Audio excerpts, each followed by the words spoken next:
All right, we are back in Brighter Shores. So we got a fair way into one of the quests last time, but we didn't quite have the alchemy level to complete that. Today, I've been grinding alchemy. I've now got 51 alchemy, which should be enough to complete this. So we're going to complete the quest from last time.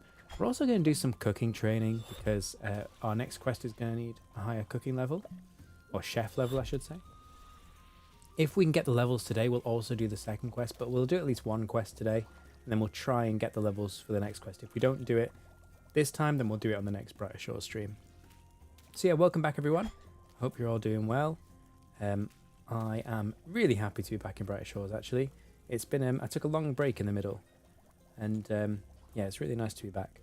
So we're actually not that far off completing all the quests. We've just got three more to do here. One we'll do today, maybe the second one. Missing Fisherman's going to take quite a few more fishing levels and forager levels to get, but that won't be too bad because we'll put knowledge points into it as well. And then we've just got Lost and Found to do in episode 3, and then we've done all the quests. They might put some more quests out before we get them done. I know there's a couple more quests that are imminent, so there might be some more quests added to the game, but that's good stuff, right? It's just more content. So let's get cracking.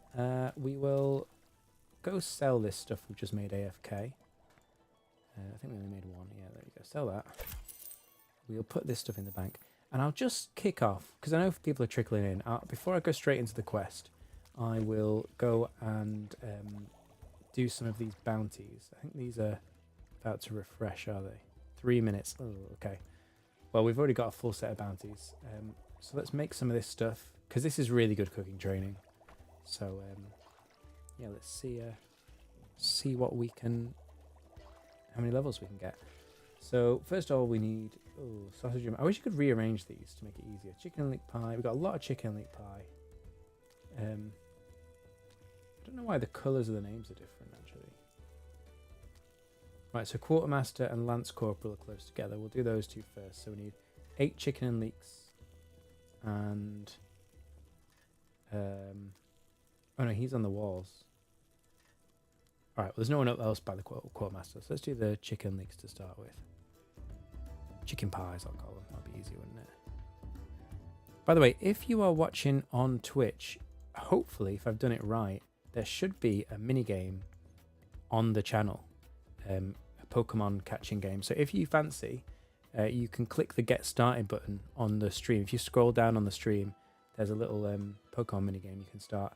I was watching someone else's stream and playing it, and I really enjoyed it. So I just thought people might want to give it a try. So it's there if you want it. Obviously, if you're not interested, then don't play it. Right, we'll buy these leeks because I'm not going to go to episode 2 to harvest them. Okay, let's make us some pies. So yeah, I'm very slowly getting to grips with Twitch. YouTube is more straightforward because obviously I'm just putting videos on here and I'm streaming on here, and it's a bit easier. Twitch, there's a lot of like widgets and add-ins and things. I am thinking about getting a camera, and both on YouTube and Twitch having my face shown. I don't know if that's something you guys would want to see, but yeah, let me know. I'm starting to get a little bit more serious with this stuff, and you know, it's hard, but I'm trying to make more time for it and invest more in it. So yeah, Twitch over the coming weeks, I'm going to start adding more bits and bobs, and on YouTube as well. In the near future, I'm thinking about getting a camera going, just so you can see sort of picture in picture, see my reactions and stuff. I think a lot of people would appreciate that.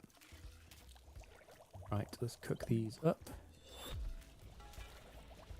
And we are gonna, I'm just looking how many people we've got in. We're gonna start the quest pretty soon. I just know there's a few people watching last time who probably, you know, they don't want to miss the quest. And I know you can always rewind the stream, I guess, but I just I'd like to you know, give them a chance to get in before I finish that quest off, because they watch me do most of it before. And then I am hopeful we'll get to Brannoff Inheritance today. We actually did start that, I think, off stream by accident, but we're not very far into it. Right, let's go deliver these to the Quartermaster.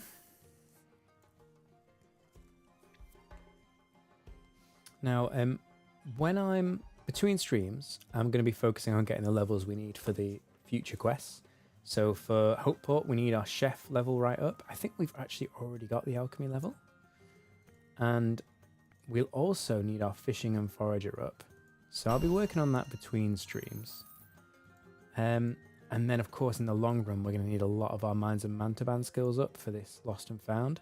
Now, my plan is to... I'll use knowledge points carefully. I'll make sure, for example, with the fishing, I might unlock this fishing level with my knowledge point. This AFK fishing strategy. But... Oh, I should have bought some more materials. Sorry, bear with me. So, South Walls, Mel's Fishing Supplies. So let's get 12 more chicken leek pies. Yes, so between streams I'll be doing that, and especially like when it comes to alchemy, because that's such a hard skill to train, because you have to get the gatherer skills so high, or the foraging skills so high, I should say. I mean, I know you can buy the ingredients, but if you want to do the latest recipes and you don't want to buy the ingredients, you're going to have to get a really high forager level. And I don't necessarily want to do that, because it will take a long time to get the foraging skills up, and I don't necessarily need that right now.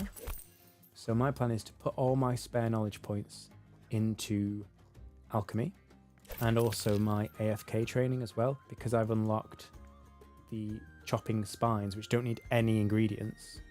I'm going to do that AFK as well to get my alchemy level up, because it's just, I think it's one of the harder skills to train efficiently. When we get onto Mantaban, I will probably start trying to AFK Bone Right, because again, that's a bit of a pain without investing heavily in the Gatherer skill. But we'll cross that bridge when we come to it. For now, our spare time's getting invested in alchemy, and our ventures are going into lobsters. So I managed to unlock that between streams. You need 39 fishing. Sorry, it's here. 39 fishing to unlock the lobsters. So I did that, and now I'm my ventures are on lobsters at the moment. I can't wait to get more venture slots. Hopefully that's coming in episode 5. But yeah, that'll be good. Right, cook these up. Yeah, I see we got a few people joining. How are we doing today? Is everyone well? Have we been into Brighter Shores this week? What's been going on?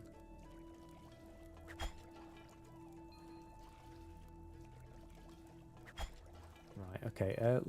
We'll deliver these 6 or 5, and then we're gonna get some more bounties. Just because this board refreshes every half an hour, so we would like to fill this board, the bounties up, so that we can get the fastest XP. So we'll go get the bounties, and then we'll go and do this quest. Do I want to spend this knowledge point? Not right now. I'm going to save it, and I'm going to use an XP potion and spend them both at the same time later on.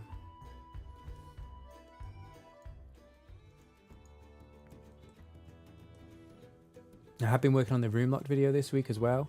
It's a lot to it, to be honest. So it's taken a bit longer than I expected. My hope was to get it out this weekend, but between stuff that's going on in life and the amount of grinding I have to do, I've not been able to get it out. Yeah, it's been crazy at the moment with work and everything. It's been tough to try and make the time to even in the evening I finish work, but I'm just so kind of done with everything by the time that I've finished work. I'm not really in the right state of mind to make videos, so it's been a bit of a struggle. But I think, yeah, the room locked episode, I really am expecting it to get it out this week. We are getting very close now. So this next room locked episode, I think, is going to be, we're going to hit one of our major goals. I don't think we'll quite escape Hopeport in the next episode, but we're certainly going to unlock one of the major goals I called out at the start of the series. And I think probably the episode afterwards we'll escape Hopeport. We'll see. We've got more quests to do now. They might even add more quests in between now and finishing the series. So we'll see. We might end up having a third episode. Okay, right. So now I need to go where? Mel's Fishing Supplies and South Walls. Okie dokie. We can do that.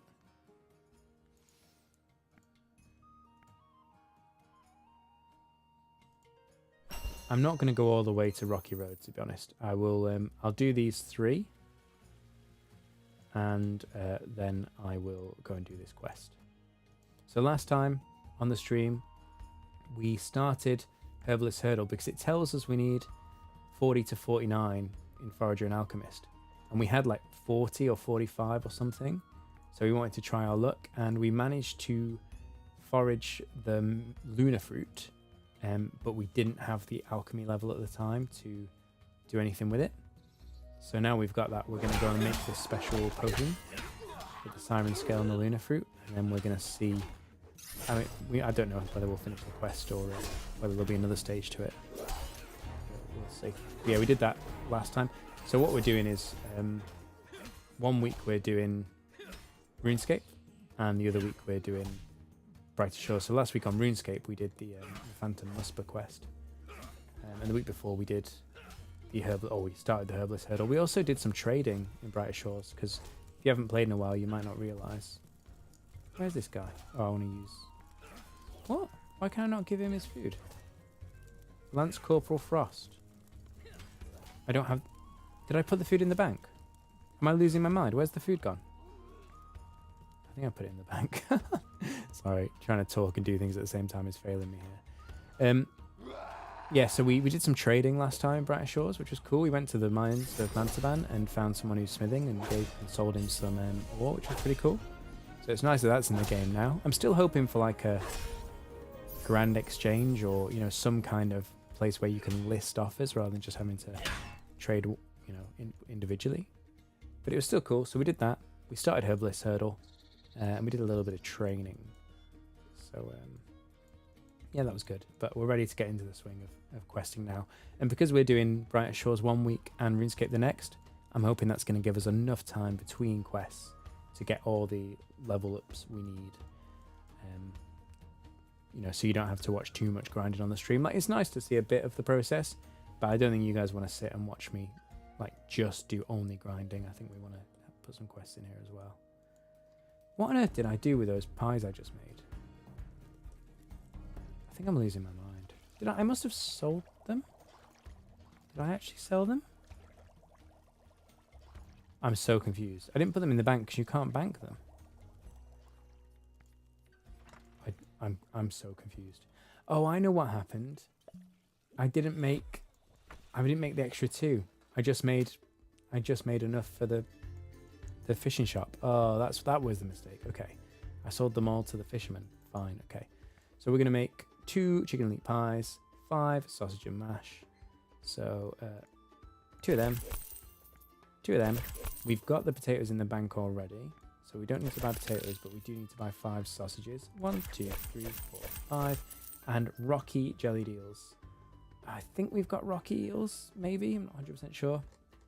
We'll buy 5 gelatin. If we don't have 5 rocky jellied eels, we will just... we'll leave that one for now. I can go and quickly fish some, but I'd rather get onto the quest. Hello, hello. Welcome to the stream. Good to see you. Right. So what am I doing? I'm looking for rocky jellied eels. Oh, I've only got 4. That's annoying. Okay, well, we'll come back to that later. Deposit these. Oh, I need potatoes. I need 5 potatoes, not them. Potatoes. 1, 2, 3, 4, 5. Right.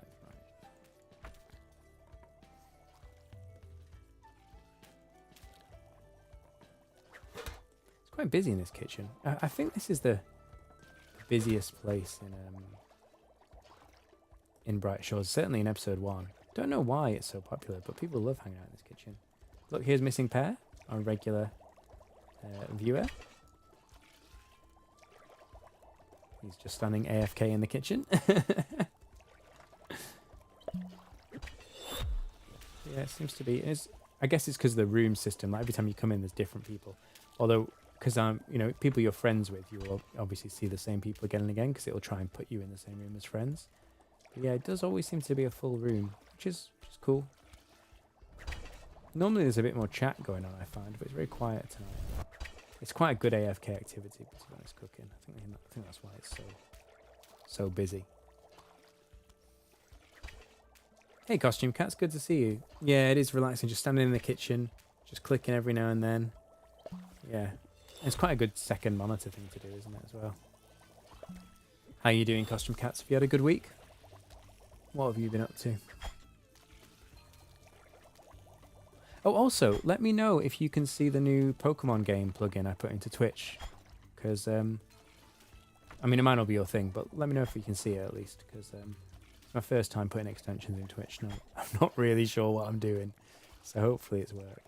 But it's quite cool. You just put in a command and you can, every like 10 minutes, you get the chance to catch a Pokemon. It's just a fun little mini game, you know. If you're watching a stream, it's a nice thing to do on the side. I enjoyed it. I was watching a streamer the other day. And, yeah, it was cool.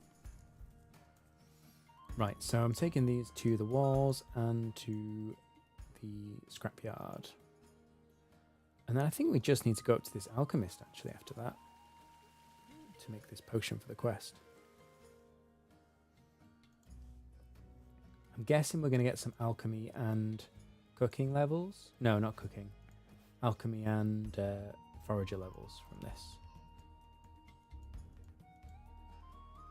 Not sure. There hasn't been any combat yet, has there? We haven't fought anything. Now, I'm trying to remember. I think most quests have combat. The Obelisk tutorial didn't have combat, I remember that. But the, yeah, the other quests I think all had combat in them. You might hear my little girl screaming. She sounds very happy, but she's shouting at the top of her voice. I guess because my wife's brought her bottle ready for bed. She's just shouting her head off.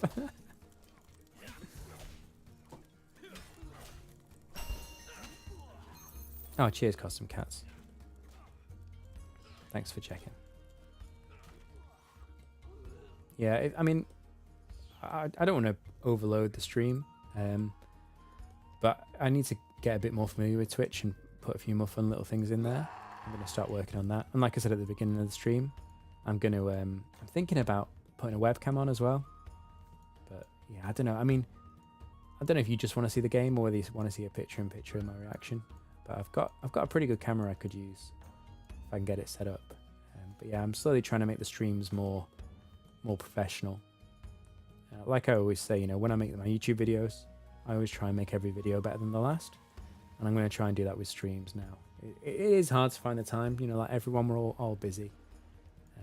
But I do want to take this pretty seriously.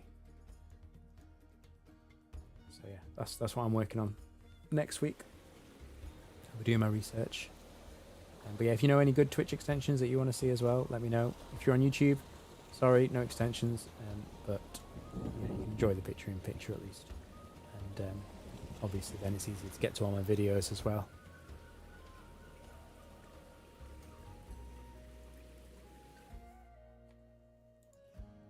I do need to think about as well, when I get the these next couple of Room Locked episodes out, whether it's something that we want to continue. Do we want to do Room Locked in Hope Forest? Or do we want to try and do something different? I mean, and there's lots of guides I could do, but I feel like most people playing Brighter Shores now, they know how the game works, and I don't know if people want guides. Maybe we could do just another series. Well, we'll see. We'll see what we fancy. This week has been a week. Oh man, I'm sorry to hear it, mate. I definitely know the feeling. But yeah, don't worry now. Hopefully this next week will be better. My wife just reminded me, like, you know, work is work, and you know, it can be tough or frustrating, but equally, like, there's lots of things to be thankful for. And to be honest, I just need to take things a little bit less seriously and just enjoy the good things and put the bad things behind me. So that's what I'm working on at the moment. That's my personal goal, is to just unwind a little bit and yeah, not be so serious. Right, let's carry on this quest. So I think we can use this on Ebsworth now. That didn't do anything, did it? Okay, can we talk to him? Oh no, I think I make it here maybe. Yeah, I make it here, right. That's true, get ready for botany. Well, if I'm getting into Hope Forest on my Room Locked account, then I could go straight into botany on that, couldn't I? Right, okay, we've made something. Not sure what. We've made a snake venom remedy preparation. Oh yeah, because the guy got bitten by a snake. I forgot all about that. The whole reason we're doing this is because some guy's been bitten by a snake and we're trying to heal him. Oh, you had a good week. Oh, okay. I thought you meant that in a bad way. That's just me reading into it from my own experiences. Oh, I'm glad you had a good week. Pretty Heroes Con. What's Pretty Heroes Con? Oh, your sister came over the entire week after. Okay. Yeah, family are great, but it can change your plans a lot. Right, I've got the thing. I think I just need to go and take this to the guy in the hospital now who's suffering.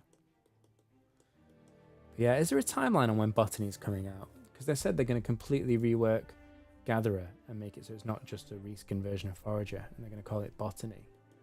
I don't think they've given timing as to when that'll be, though. Right, I have got stuff for this guy. I use this on him.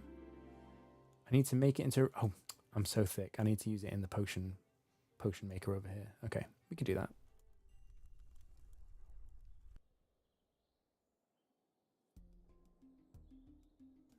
Yeah, it works like in a normal potion. So this quest potion is exactly the same as other potions. You craft it on here and then you use it in this standard potion station. I have just unlocked my first potent potion, I think. Yeah, Hope Port potion. But I need a high forager level to use that, which I don't have yet. Okay, back we go. So yeah, what is Pretty Heroes Con? That sounds interesting. And where is it as well? Is that somewhere in the US?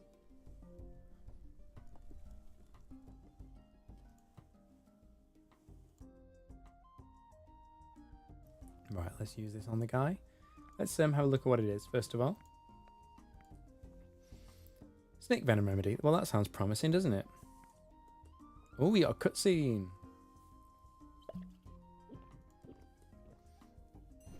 Oh, I thought we were going to put it on the wound. Although it does make more sense for them to drink it, to be honest. Okay. Cooper, you were bitten by a snake, but I saved you. I am now declared an honorary medic. I get a potion belt. Are you serious? Oh, and I got melee. Oh, there was combat in the quest. What is that? So I got 101k combat XP because I fought that wild cat, didn't I? I forgot about that entirely. That was like a mini boss fight. I got Forager and Alchemy XP. That's fantastic. I've acquired a potion belt. I can now fit 3 potions. What? Okay, yeah, I got loads of levels. Great. What is this? I can 3 non-combat potions and they'll be moved here. I have been screaming out for this since like day 1. Are you kidding me? This has been here since they introduced Herbalist Hurdle. I didn't know. That is insane. They've added exactly what I wanted into the game. I thought when I came back in after my little break, I thought, oh, it's so good that they've added, new quests and there's lots of nice quality of life things. They've added trading, obviously, which is massive. They added another quality of life thing we asked for, but I can't remember what it was now, to be honest. I thought that's great. I said, I just wish they added a potion belt. Turns out they did. I didn't realise. So if I go here... So if we pick some potions... Right, let's take a fear potion. Let's take all the fear potions. Let's take... the non-combat potions. Let's take Hope Port potions. And let's take... we need another non-combat potion. I guess we'll just take a man-to-man potion because we'll be there soon. Right, so I should be able to now go into here. Move to potion belt. Look at that. How did I not know this was a thing? That is so good, look. So now I can have XP potions on me all the time and just drink them whenever I want. That's amazing. That is so good. And we completed the quest. Look at that. Oh, that is such a good... Herbalist Hurdle, guys, right. If you haven't done it, you need to do this quest. Because it is a game changer. It really is. Wow. Okay. Brilliant. Okay. I might make myself an absolute ton of XP potions in this case. And just stick them on my belt. So it's Heroin Con in Canada. Not the needle, the ladies. Good. Thank you for clarifying that. Okay. Wow. Okay. So, Anything from Shera to Magical Girls. I don't know what those things are, but it sounds like that sounds cool. I've never been to like a convention like that actually. I know people have a great time. Right. 1, 2, 3, 4 bass. Okay. Cook these up. Right, we'll do these cooking bounties and then we'll go get ingredients to make a load of XP potions. Ah, hey Shores, how you doing? Got Bright Shore Central back on the channel. Good to see you, mate. What are you grinding tonight? Are you grinding Brighter Shores or are you grinding your Goblin locked RuneScape account? Or both? You could do both, to be honest, at the same time, couldn't you? I did enjoy that video, actually. That was really good. Right, let's deliver this to the fishing supply shop. And then we'll go get these XP potions. No, actually, do you know what? No, we're going to... Before we do that, we're going to get a few more of these bounties done. So I need appetizing vegetables. And I need... What else do I need? Sausage and mash. Okay, yeah, sure. Why does Gerald Green want 2 lots of a single sausage and mash? It's weird. And we'll get some rocky eels on the way back as well. And let's get, a load more vegetable stews, I guess. 1, 2, 3, 4, 5, 6, 7, 8, 9. Okay, that should be all our bounties in one inventory. You're on Shores at the moment working on 208 carpentry. Oh, nice going. You're on level 187. Yeah, I was chuffed when I got to level 51. Nice work, mate. Oh, yeah, you need above 200 to get efficient AFK XP. Yeah, that's a whole other game, really. I'm not efficient on anything. Like, my highest level is combat 93. After that, I think, yeah, detective. Because detective is my favourite skill.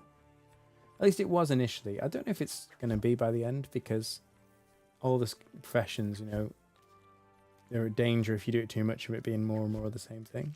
But at the moment, I'm still enjoying detective.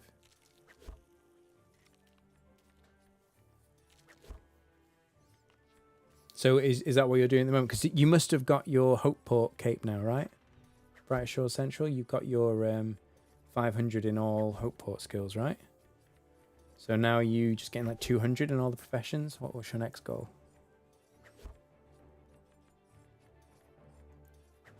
Right, boil these up. I don't know whether, now that I've got the potion belt, I'm not sure whether I should be always topped up on potions. That seems a bit over the top.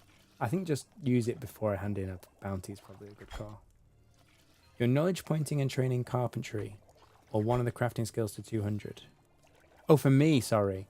Yeah, getting one of the crafting skills up to level 200 is a good goal, because then you get really efficient XP. Although at the moment, the highest level requirement in the quest is like level 60, 70, or 69. So at the moment, I'm just following the quests. So I'd rather get all my levels up to like 70 rather than one level up to 200, because then I can just do the quest without worrying about it. My thinking is, you know, by the time you're going to need level 200 for a quest, it's going to be like another 6 months or something. But each to their own. I'm certainly not going to be one of the first to get all 500s. I know a lot of people have got that already, which is crazy. Well, actually, is anyone... I don't think anyone's got 500 in absolutely everything. Let's have a quick look. Yeah, so if you do the top players, 1500. Oh yeah, sure. So a lot of people have got like 500 in any one episode, but total level would be, I can never remember how that works, to be honest.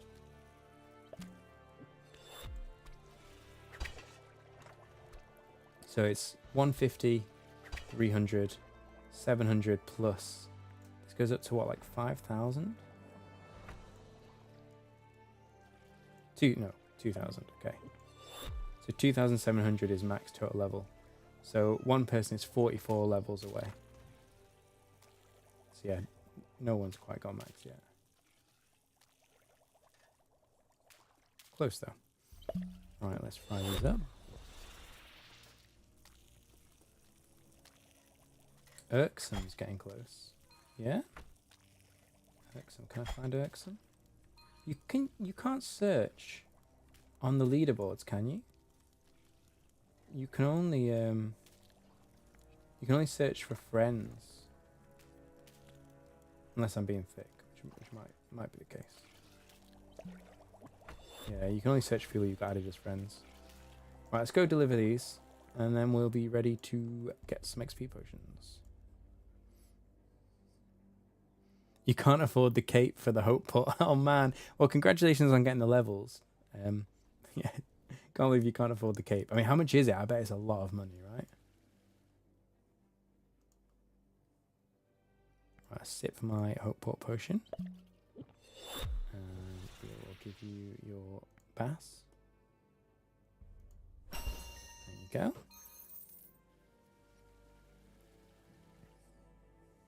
Is Irksome a streamer, Costume Cats? Can I add them there? Irksome. Okay. And then if I compare to friends...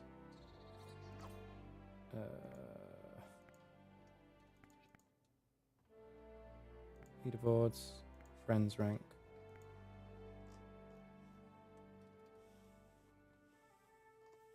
Oh, maybe he's got to accept the friend request before he can... Oh, going to the wrong room.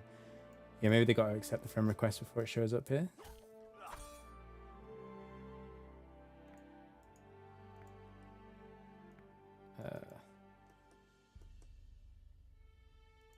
There you go, another sausage and mash for you, and this one as well. And we'll go drop off the stews. I think we got the right number. Yeah, we have. And then we'll pick up an eel on the way back to finish that off. Oh, sorry, you mean the anonymous person at the top. I see, I'm with you. I got you. So if I go to top players, this anonymous player is Irksome. Okay. Oh, hang on, 7,890. How does that work? Yeah, I did. I turned it on. How have... That doesn't make sense to me. So what is max level 8,000 then? Because you get 150, 300, 700 from your your non-combat skills. How high does combat go since the rework? On this, it only goes up to 1990. Oh, there you go. Irksome's added me. Oh, but because he's anonymous, he still doesn't show up in my friends list, I guess. Is that how that works?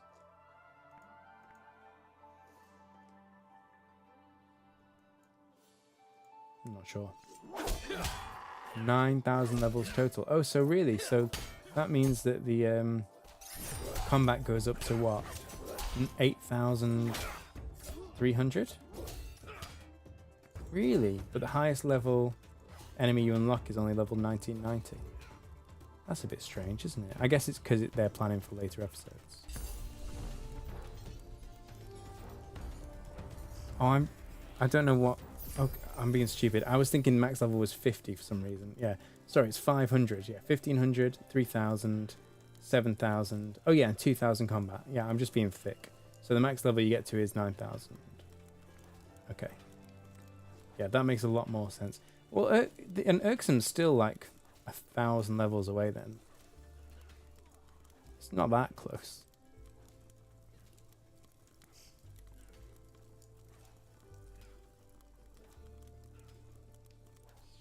That work?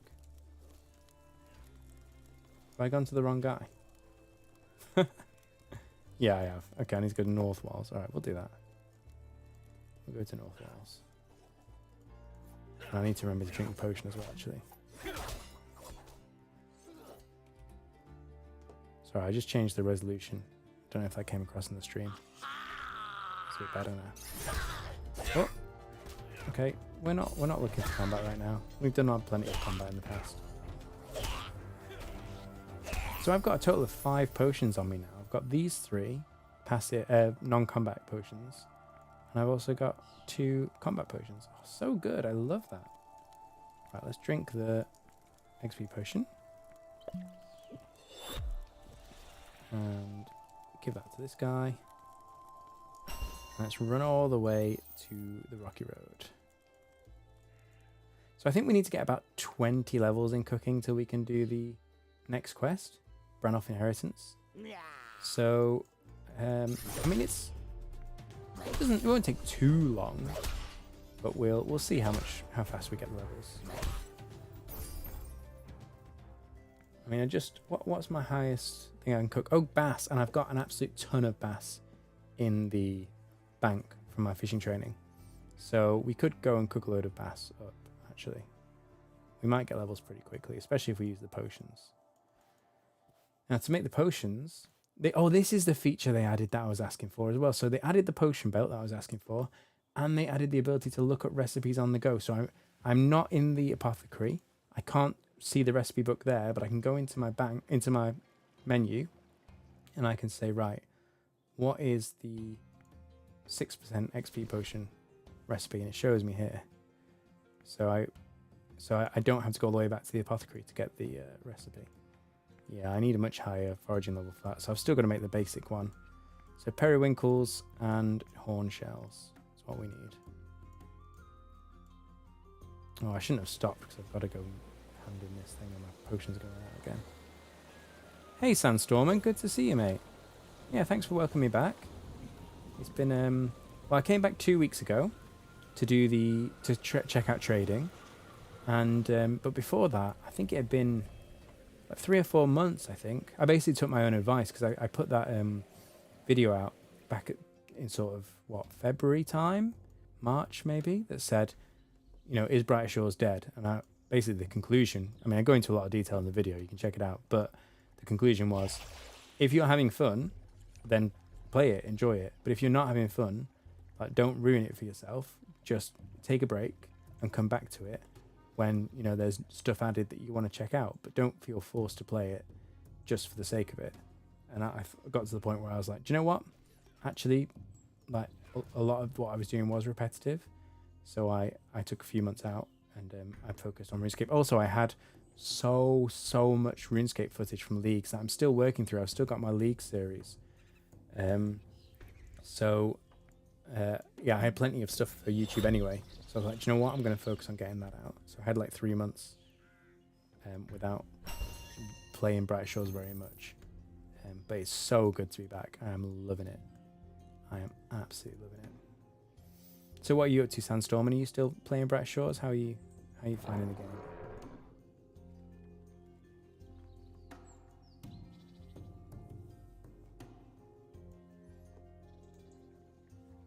Yeah, those were the 2 big things I asked for, was a potion belt and the ability to look at recipes on the go. And they did both of them. So I'm really chuffed with that. Obviously, trading is a huge thing they added to the game. So, yeah, it's really nice to see them do these things. Right, let's throw, because we want to try and get cooking done on stream today, let's throw our knowledge points into cooking. I know it's not optimal, and that I really should be throwing knowledge points into things like alchemy, but for the sake of, you know, getting this next quest done on the stream today, we're going to give ourselves the best shot of getting it. Right, let's get these shells.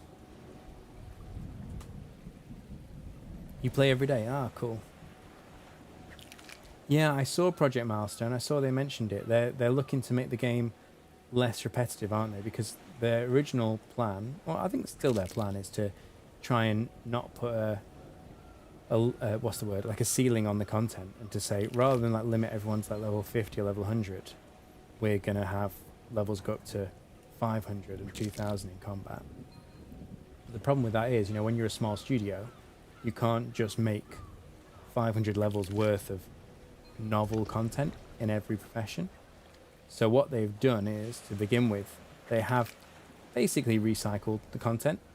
So, you know, you get your bass at level 28, and then at a higher level it recycles into a different coloured bass, which I think was fine for like an early access game.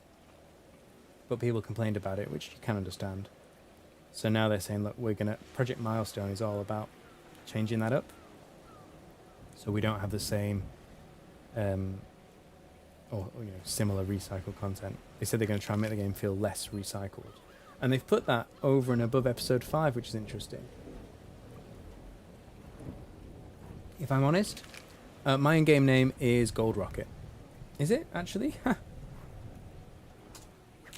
Yeah, it is. It's Gold Rocket. So, yeah. Feel free to add me. So, yeah, to be honest, I would rather they put out episode 5 than they did Project Milestone. But, to be honest, as long as they're still updating the game and doing cool new stuff, like, I'm happy. Right, Project Milestone does sound good. Stuff they've added with the potion belt, with the trading, with the recipes, with the new quests. It's all good stuff. So I'm not really fussed what order they add this stuff in. But yeah, I feel like we don't need to stress about it.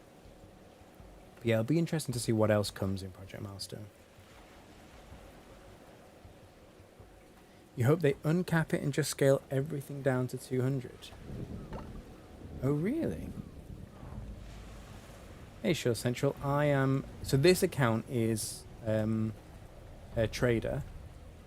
My alternate account, I think, is going to be a lone wolf. So I've got another account called Iron Rocket. The plan was to be like an Iron Man.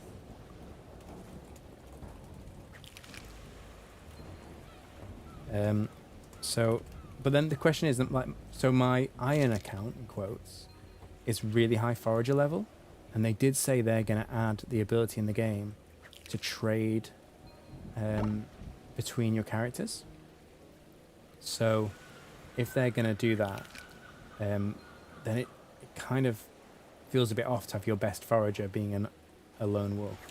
But we'll see. We'll cross that bridge when we come to it. So I'm pretty sure that if they make an account a lone wolf, it's not only you can't trade with other players, you obviously can't trade with your other characters as well. Yeah, you're right, Sandstorm. I'm happy to watch the guys do their thing. Exactly. They've got a good track record. So yeah. I'm happy to let them work their magic. It'll take a bit of time, but that's fine, right? We all knew that. It's only early access. Arguably, maybe with the backlash, with people who were disappointed that this wasn't immediately like a huge, fully polished game. Maybe they should have gone into maybe they shouldn't have gone into early access quite so early.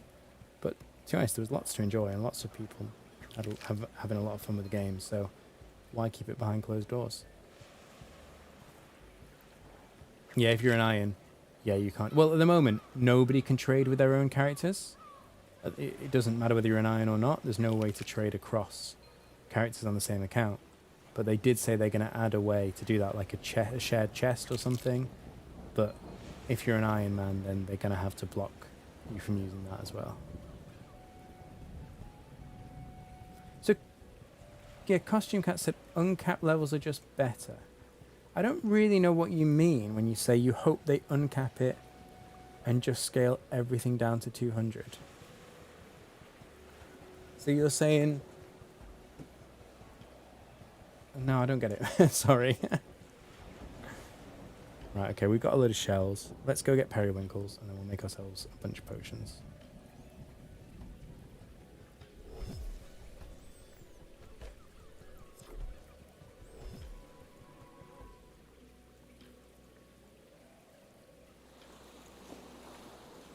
Oh, we could... I just realised we can get the alchemy cape. Should we do that? Should we go get our alchemy cape? We're actually not far from forager cape either. I mean, I'm currently wearing I think this is the tanning cape, isn't it? From episode 4, right? Yeah, it is. Look, see the little leather worker? So, yeah, I could switch it up and have an alchemy cape. It's been a while since I've switched my capes. Should have the money.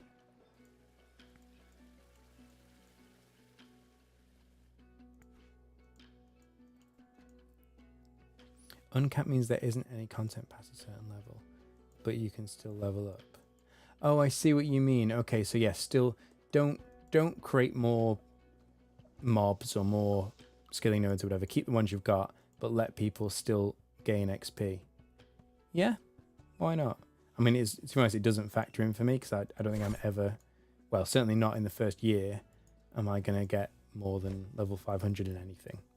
But for some people, I think that's a big deal. Scale the current 500 levels down to 200 levels and then have a smoother XP curve.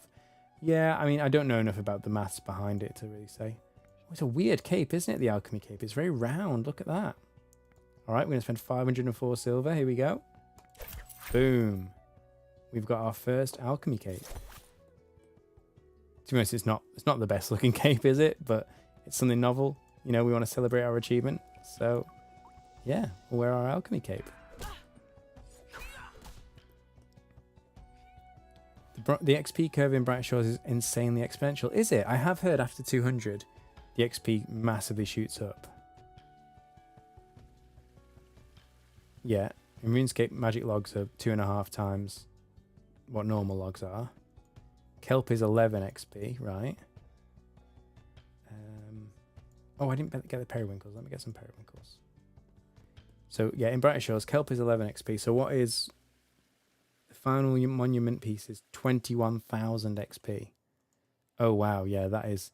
So, the top tier foraging resource is 2,000 times... No, 20,000 times the XP of the bottom tier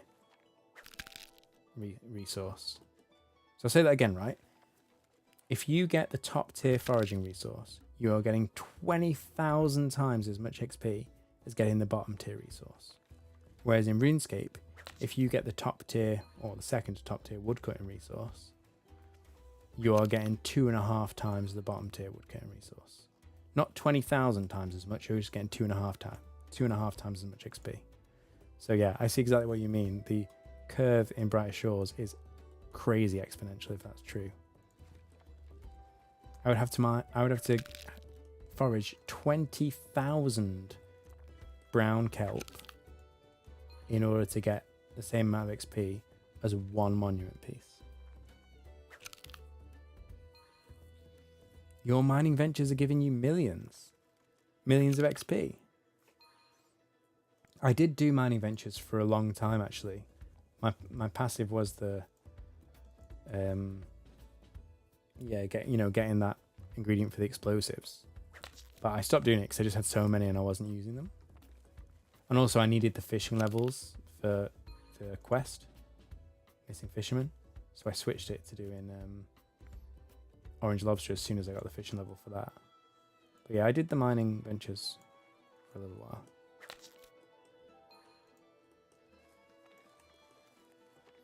Yeah, I do like ventures. I think they're really nice. I don't really know why we're locked to 2 ventures. It'd be nice to have at least 4. Like, it feels like, you go through 4 episodes, you unlock all this stuff, and then you can't use it because you can only have 2 ventures at a time. I feel like it'd be nice to have one of each profession's ventures at a time. So you're getting 967,620 XP from one mining venture. That's a lot of XP. I mean, I need 4,500 XP for one level up. And you're getting nearly 1 million.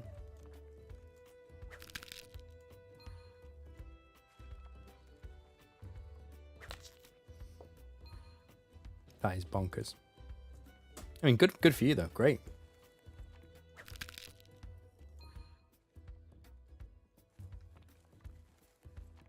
But it does feel a little backwards that it's like quite a slow grind to get up to level 200 and then it accelerates massively. Like, that doesn't seem quite right to me. Let's pick a free basket while we're here. Do you know how much silver low level merch is per hour? I don't. I did do it for a while. That's how I got most of my money. But that was before I took my break. So I don't remember, sorry. It was the best way to make money. Well, was it? Definitely, if you had like high merchant level and then use that to buy cheap hides because you get a discount on hides. That was a really good way to make money with through tanning. You can just make money just with straight up tanning. That's fine. But if you combine it with merching, I think you get crazy money.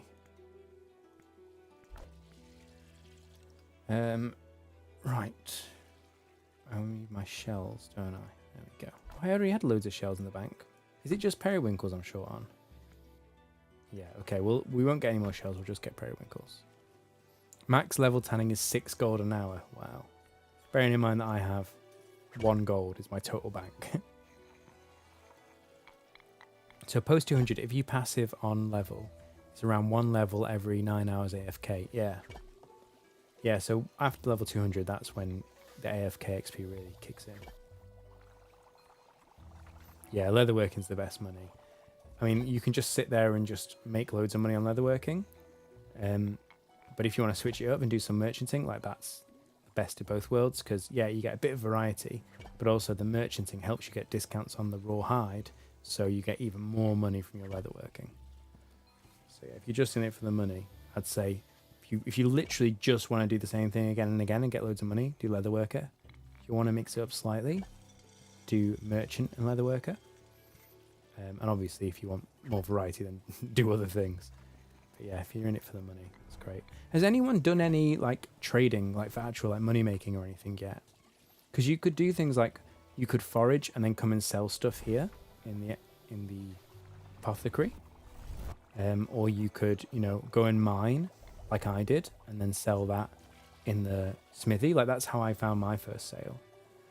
Again, you could probably sell hides in the tannery. Has anyone like done anything like that, or have people just been trading like with friends or just like to try it out? Services are the bigger seller.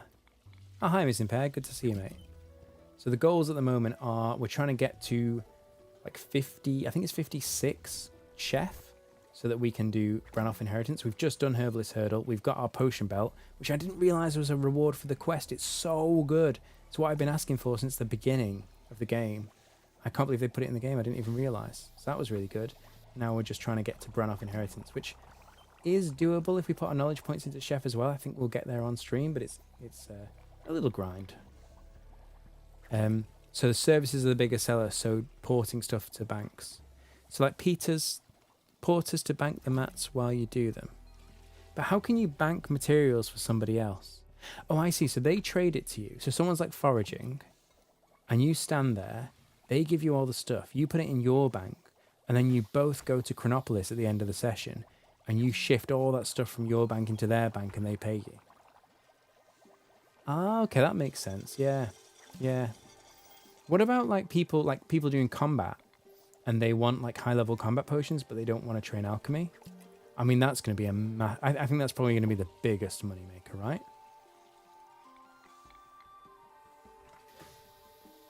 If you got 500 alchemy and 500 foraging, surely you can make absolute bank.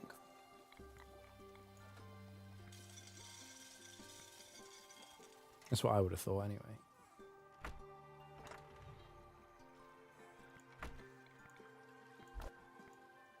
Right. Periwinkles. Okay, if we want to make more potions, we'll need to get more periwinkles, but 24 is going to be fine for now. Yeah, selling potions is the big one. I've not seen anyone like standing in a room saying selling potions. I've not seen that. People mainly just use the auto mid price. Yeah, that's fair enough, right? That's why it's there. At this point, the economy is not. There's no benchmarking really outside of what's in a NPC shop. You know, the prices are whatever you make up, so it makes sense to just use the auto mid price.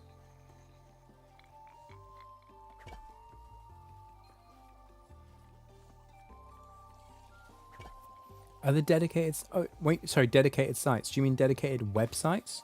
Or do you mean dedicated locations in the game to do the trading?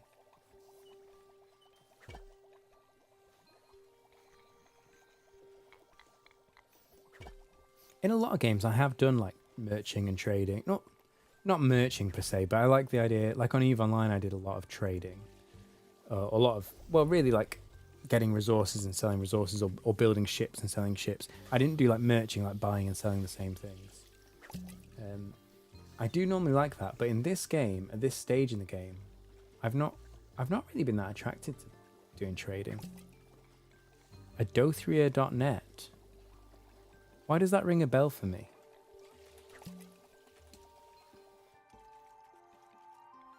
Adothria is the... Oh, it's because it's the name of the world that Bright Shores is on. Okay.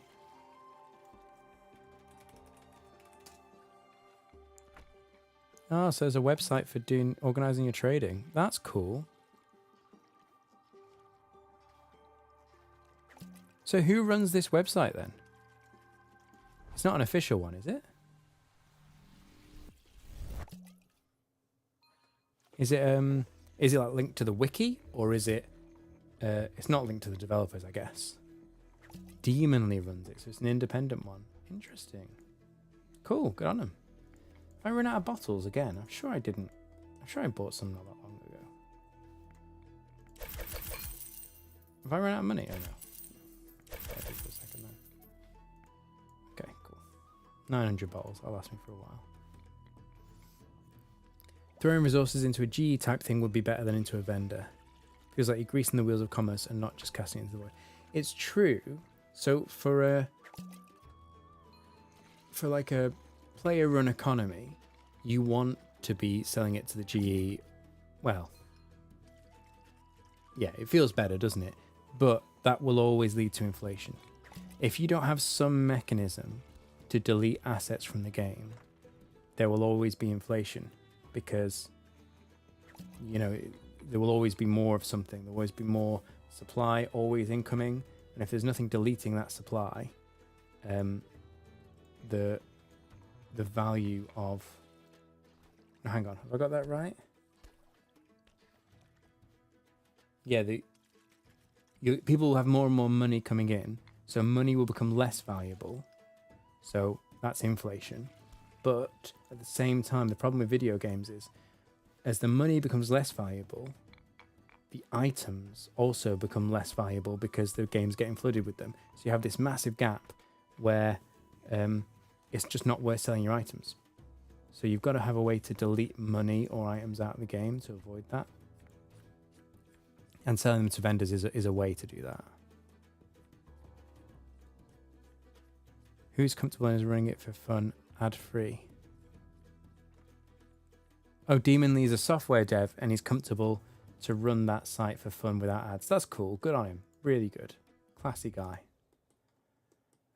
Right, what were we going to do? We were going to do some chefing, weren't we? We've got potions now. Problem is, Gs don't work. They're not player-run economies. Like Eve is 100% a player-run economy. Eve Online. But yeah, there are problems with video games and trying to create a player-run economy. It's a lot harder than it sounds.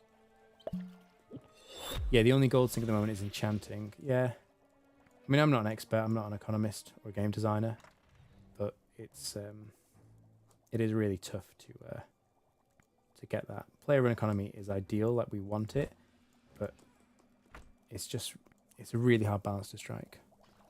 Old school RuneScape would be dead without the G. 100% Tembu. Yeah, you're right. Welcome to the stream, by the way. Thanks for joining. People on Twitch, there is a new plugin that hopefully is working. I don't know. If you want to catch some Pokemon while you watch, then check that out. I think you type !Pokestart. But yeah, feel free to do that. You might need to enable the plugin on the... If you scroll down on the stream, you might see it. But yeah, welcome to the stream, Tembu. Yes. I think without the GE, because the GE enables so many different gameplay styles. You know, you've got people who are there just for PvP and they're constantly rebuying gear. You've got people doing merching. You've got all kinds of things with the GE. So it does have a big impact. But you see it on RuneScape 3 and on old school RuneScape, where people accumulate more wealth. You know, you build your account, you get richer, but because everybody's getting richer, generally, instead of, you know, where a bond was like 1 mil, people are now spending like 12 mil on a bond because they've got more money to spend. Not just bonds, you know, for everything, right? I can spend more money because I've got more money. It's a less of my total net worth. But at the same time, as I built my account, you know, 5 years ago, I would have needed to buy like, you know, Bandos chaps or whatever. And now I've graduated away from that. The market's flooded with Bandos chaps. And so it's not worth paying more for that item. So say that item went for, you know, 200k 5 years ago. Well, 200k 5 years ago is worth about, what, 5 mil now? Something like that, maybe 4 mil. But Bandos chaps, they're not going for 4 mil anymore. They're going for maybe 1 mil. So the price of the item doesn't keep up with the inflation going on in the game. And that's the constant battle when you're trying to create something like the GE. Trying to balance that is really tough. Eve isn't a GE. Yeah. Okay, so you're drawing a difference between a GE and an auction house. Yeah, I'm just saying in general, a system for posting and buy and sell orders in a game can create a player-run economy, but yeah, it's not as simple as it sounds.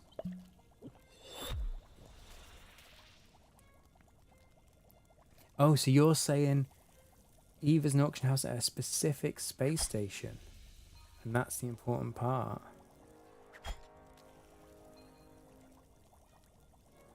So why is it being at a specific space station important? Because in Eve you can buy the item from pretty much anywhere, but you obviously have to go and pick it up yourself, or pay someone else to transport it for you. Whereas imagine if everything was, well, bought and sold in Jita, which is a lot of things. How is that different to the GE? I'm interested in what you're getting at there with the specific space station being important. Temboot says it's almost exactly the same as real life. Well, it's almost, that's exactly it, Temboot. It's almost exactly the same because you've got inflation, you've got supply and demand. The difference is in real life, we buy food and we consume it. We're essentially, as much as we try and build wealth and build our assets, we consume a lot of that as we go. So we don't have, you know, it's not like, oh, I don't need to buy bacon anymore because I've already bought 10 packs of bacon and I'm done. No, I've eaten that bacon. I need to buy more. Whereas in a video game, you're not consuming things in the same way. So the market just gets flooded with goods. Inflation still goes up because everyone's net worth is increasing. But the market for the goods is flooded. So the goods prices don't go up as much as inflation does. And then really the only way you get items that are worth selling is when new content drops, and they're rare for a short time. That's the challenge with the video game, in my opinion. So Costume Cat says the item changes price and difficulty, and you can just post everything at one location. Because the item changes price and difficulty. I'm not sure I understand that statement. So if you look at Eve, resources right next to the station are nearly worthless. Yeah, oh, I see what you mean. Yeah, so you can transport stuff to another station to sell them for more. Yeah, exactly.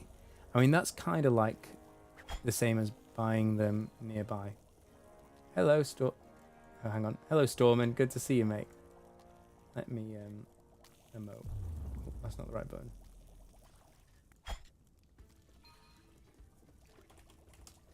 How long have you been emoting there for while I've been chatting away? Sorry if I've just been ignoring you. I wasn't really watching closely. There we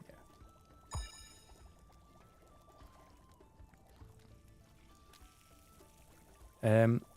So yeah, I get what you're saying now. So the price of the item changes depending on where you're selling it, yeah. So if they did do a GE in Brighter Shores, they could have a sizable tax on it to both sink gold and encourage in-person trades.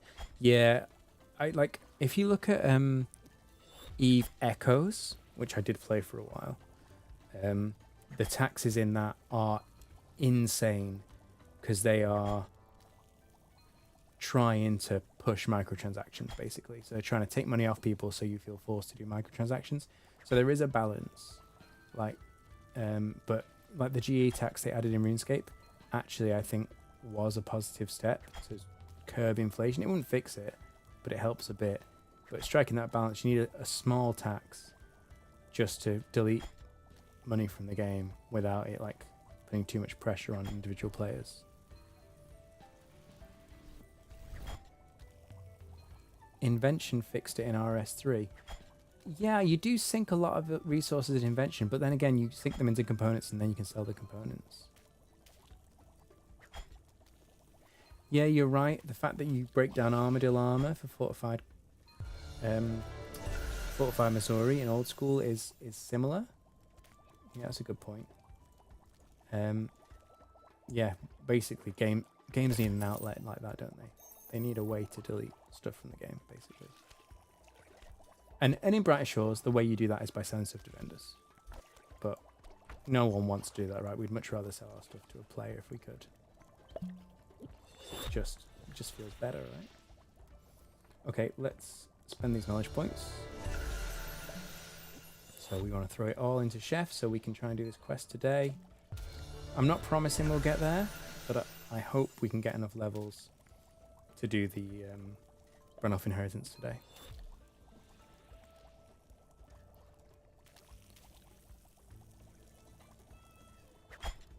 Resources are always leaving the economy. Yes, Costume Cats, you're 100% right. So the thing about Eve is we mentioned about there's fees and things like that, and that there's location-based auction houses. But the biggest element of Eve is the fact that all your resources essentially go into your ship. You know, if you buy raw materials, you eventually build ships with them, or you build components for ships with them. It all goes onto your ship, and that ship can get destroyed quite easily. And even if you insure your ship, you don't magically get the ship back. You get money, which you then use to buy the resources to get the ship again. So, and this was the key mistake in Eve Echoes that led to rampant inflation, which was when they introduced insurance in Eve Echoes, you didn't get a payout if your ship was destroyed. Your ship magically got created again, which meant that the entire player-run industry behind it was just left out in the cold. Because you buy a ship once, you never need anyone to build a ship for you after that, or build a ship yourself, because whenever it gets blown up, it just gets magically replaced. And that was what, in my eyes, killed Eve Echoes. New bounties, good shout, mate. Yes, thank you. I forgot about that. They will be ready. That's a really good heads up. You've got something for me after I sell my food. Okay, that's exciting. What have you got for me? Right, let's sell this. I'm intrigued. Are you still here? Where have you gone? Sandstorming. You here?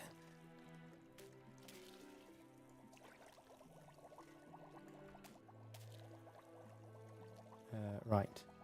So we'll take the bass, definitely. In fact, we'll take it all, to be honest. We can't be picky. We need as much XP as we can get. Where's Sandstorming?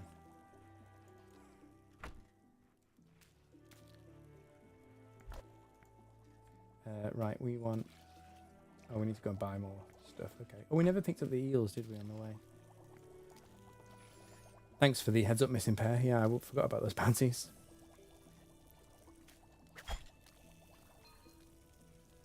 So you hate to be a contrarian. Bitcraft is trying to do the whole NPCs don't buy resources thing. And it feels just as bad, if not worse, than the other way around. Since players will basically extort anyone without a direct use for their product. Yeah, you need like... I think most games have it right, where you can buy resources from an NPC but it's a higher cost, right? So you'll always get a better deal trading with a player. But you don't want to have a situation where you're forced to only trade with players, because then, yeah, players will extort you. But then I guess Bitcraft is quite a new game, right? And in any new game, and any new economy, there will be crazy prices.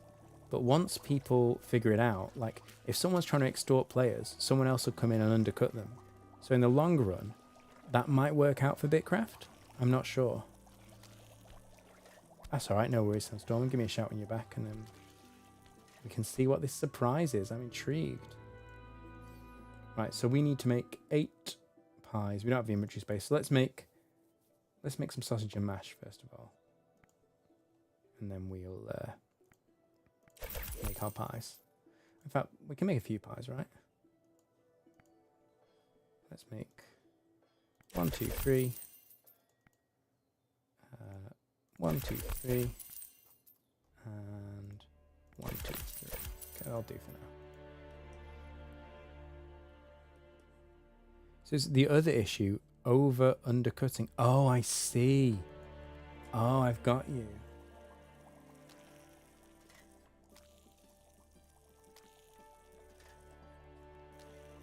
Oh, so it's the suppliers are getting screwed. So, I mean, I haven't played Bitcraft, so I don't really know the ins and outs of it. So what are you saying? You're saying that if you have materials to sell on Bitcraft, you basically can't sell them for any money that's worth your time because there's too many people undercutting each other.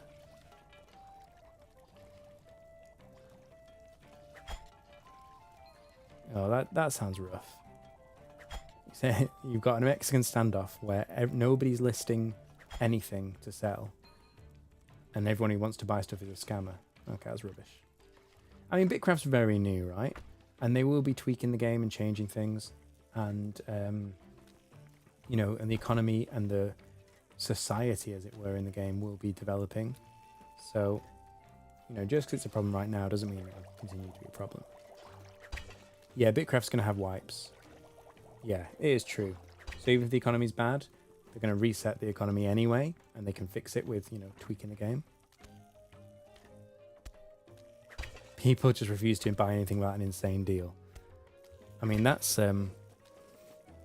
kind of a childish thing as well, isn't it? You know, if you've got a lot of inexperienced people on the game, then they're just going to want to have crazy deals.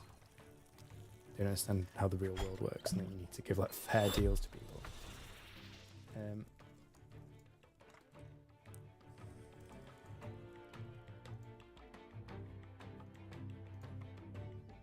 Right, let's go deliver these. And so Melv, Barracks, you want to go to first? Oh, and then we're going to go to Brannoff's dining room. We've got 3 deliveries for Brannoff's dining room. Oh, we don't have the eels yet though. Alright, let's sip my potion again. I'm not sure if it's really worth sipping this every time I deliver anything, but hang on, do I even have anything for this guy? No, I don't. No. Barracks needs 9 pies. I've only got 3 at the moment. Right, let's deliver the fish, and we'll deliver the sausage and mash. I've done this in a really inefficient order, actually. Never mind. So they've already talked about stuff like trade packs to make sure everyone has a resource to sell for money. Do you mean trade pacts? So people within the game, other players, deciding amongst themselves how they're not gonna try and undercut each other. Is that what you mean? Yeah, it is a funny opposite extreme, whereas you've got rampant inflation in some games, and then in other games, people can't even sell anything for any money. I mean, it is cool, right? It's an interesting little exercise in economy, these games. And, you know, most developers are not economists. They won't get it right first time. And I will say, right, I mean, some people love EVE Online, some people hate it. But for a player-run economy, I have never seen a better, more fun, and more, maybe stable might not be the right word, but yeah, a better pulled off player-run economy than EVE Online. And do you know why? Because the developers for EVE Online employed real-world economists to design the player-run economy and to monitor it and make sure that it was, you know, they weren't breaking it with any changes to the game and whatever. It was amazing. So trade packs, as in you get a bunch of items together, take them across the world, and get money for your time traveling with the resources. Oh, okay. Is that being organized by the developers, or is it the players who's organizing that?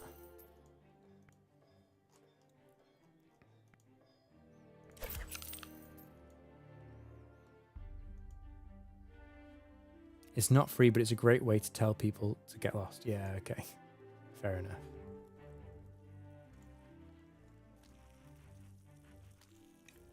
I'm not going to read that out word for word because I don't want to get, well, I say demonetized. I don't make any money at the moment, but maybe one day, you know. Ooh, Stormin, hello. Well, let me throw this in the bank. What is this surprise you have? I'm intrigued. Would you like a pie? Can I even offer this? I won't even let me offer it. What is this? Oh, you got bricks. Where did you get bricks from? Are you sure you want to give me that? That's very kind. Thank you. Look at this. You got coarse bricks. Did you get this from a chest? So these are episode 5 materials for anyone who doesn't know. So these are materials that are going to be used in construction or builder. Look, see? So you put it in a builder materials bank. It's for the builder profession, which is not released yet. And it's for episode 5. But you can get items, even if they're not released or not in a released profession. You can get them from chests. There's a very small chance. So I guess Storman's done that. I'm really interested to know how you got these. Also, it's gonna. I don't know. I need to get them out my inventory now. We'll come back to that in a minute. We'll go to one of the lodestones to get rid of them. It's fine. Not lodestone. You know what I mean. The storage rift.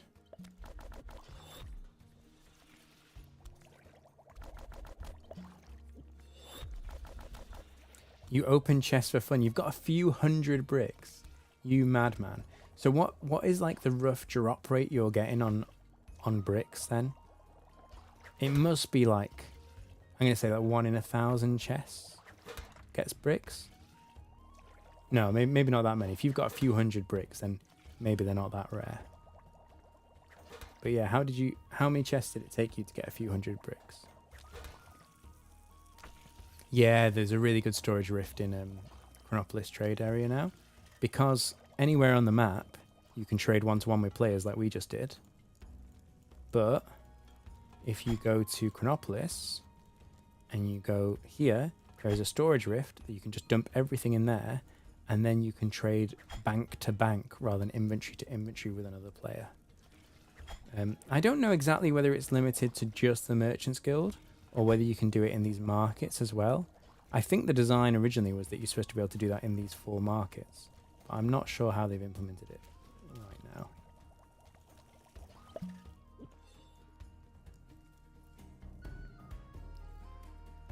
Yeah, I've seen this image, but I've never seen these in game before. This is cool. Thank you for that. That's really a cool thing to see. Missing Pairs had a load of stuff from chests, including resources you can't get and buy. Yeah, when I first started the game, if you look at like the first, well, quite a few streams really, it must have been like probably throughout the first like 10 streams, I had a fish in my inventory, and I couldn't get this fish. It was like you needed like level 40 or something to get it, or 30 fishing, I think it was, something like that. Anyway, and I got it in my inventory, and I couldn't work out how. And I kept this fish. Oh, did I not have enough? What? Oh dear, okay. But yeah, I kept this fish in my inventory, and it turns out I've realised right at the start of the game, on day 1, on launch day, I opened this chest, and instead of money popping out, a fish popped out, and I picked it up, and that thing sat in my inventory for so long because I couldn't bank it, and I couldn't replace it, so I didn't want to drop it on the floor or sell it because I couldn't get another one, and I thought maybe I'll need it. So that was our little mascot for the stream for like weeks. Right, let's make some more chicken pies. You've received a perfect brick. What's a perfect brick? That is definitely karma, 100%.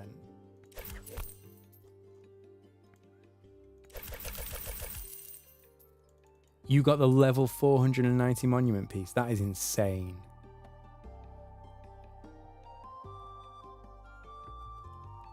It's such a weird mechanic, isn't it? To have like such utterly random items pop out of chests at such a low drop rate.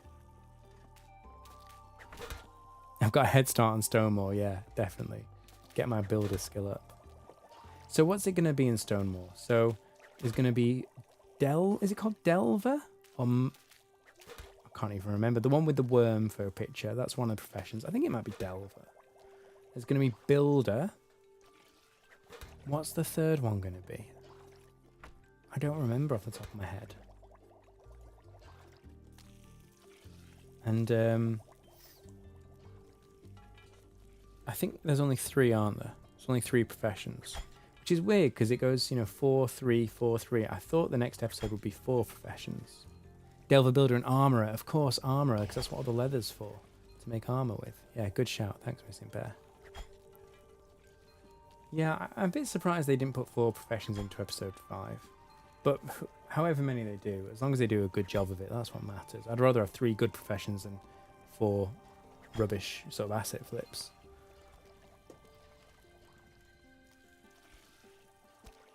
Right, so we've got 7 pies in our inventory. And we need 9. Right, let's drop this last one off. And I'll buy another loop just because that's going to bug me. Right. Did I see the Gatherer change? I did. Yeah, we were talking about this before. So Gatherer is going to be changed to Botanist, which is good, I think. I mean, you can see I never really bothered to train much Gatherer because it was just like Forager rehashed. Have I gone to the wrong place? Yeah, I have. So I think it's good they're going to make that different. I mean, I kind of thought it is what it is. Put it behind us and move on, do other things. Fine. That's a bit of a dud profession in episode 2, but do we really care? But they're going to go back and change it to Botanist, and it's going to be more unique. So I'll be interested to see how that works.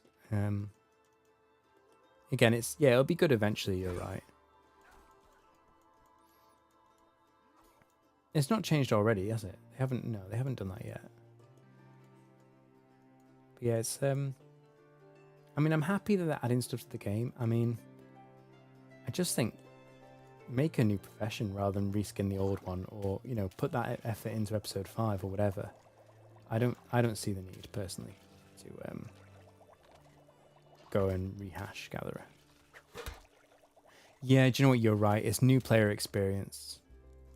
Yeah, you're 100%. Yeah, for experienced players, doesn't matter, right? We move on to the next episode. We put the last episode behind us. Well, we don't. We do go back to previous episodes, but you know what I mean. We're looking forward to future content. But yeah, you are right. Actually, if someone new starts the game and they get up to there and they find that, actually, hang on. How many pies am I making now? Way too many. Okay, whatever. Yeah, if the new player experiences that, then you're right, it might put them off. Or even if it doesn't put them off, it's just not the best new player experience. So actually, you've changed my mind. That is a good point.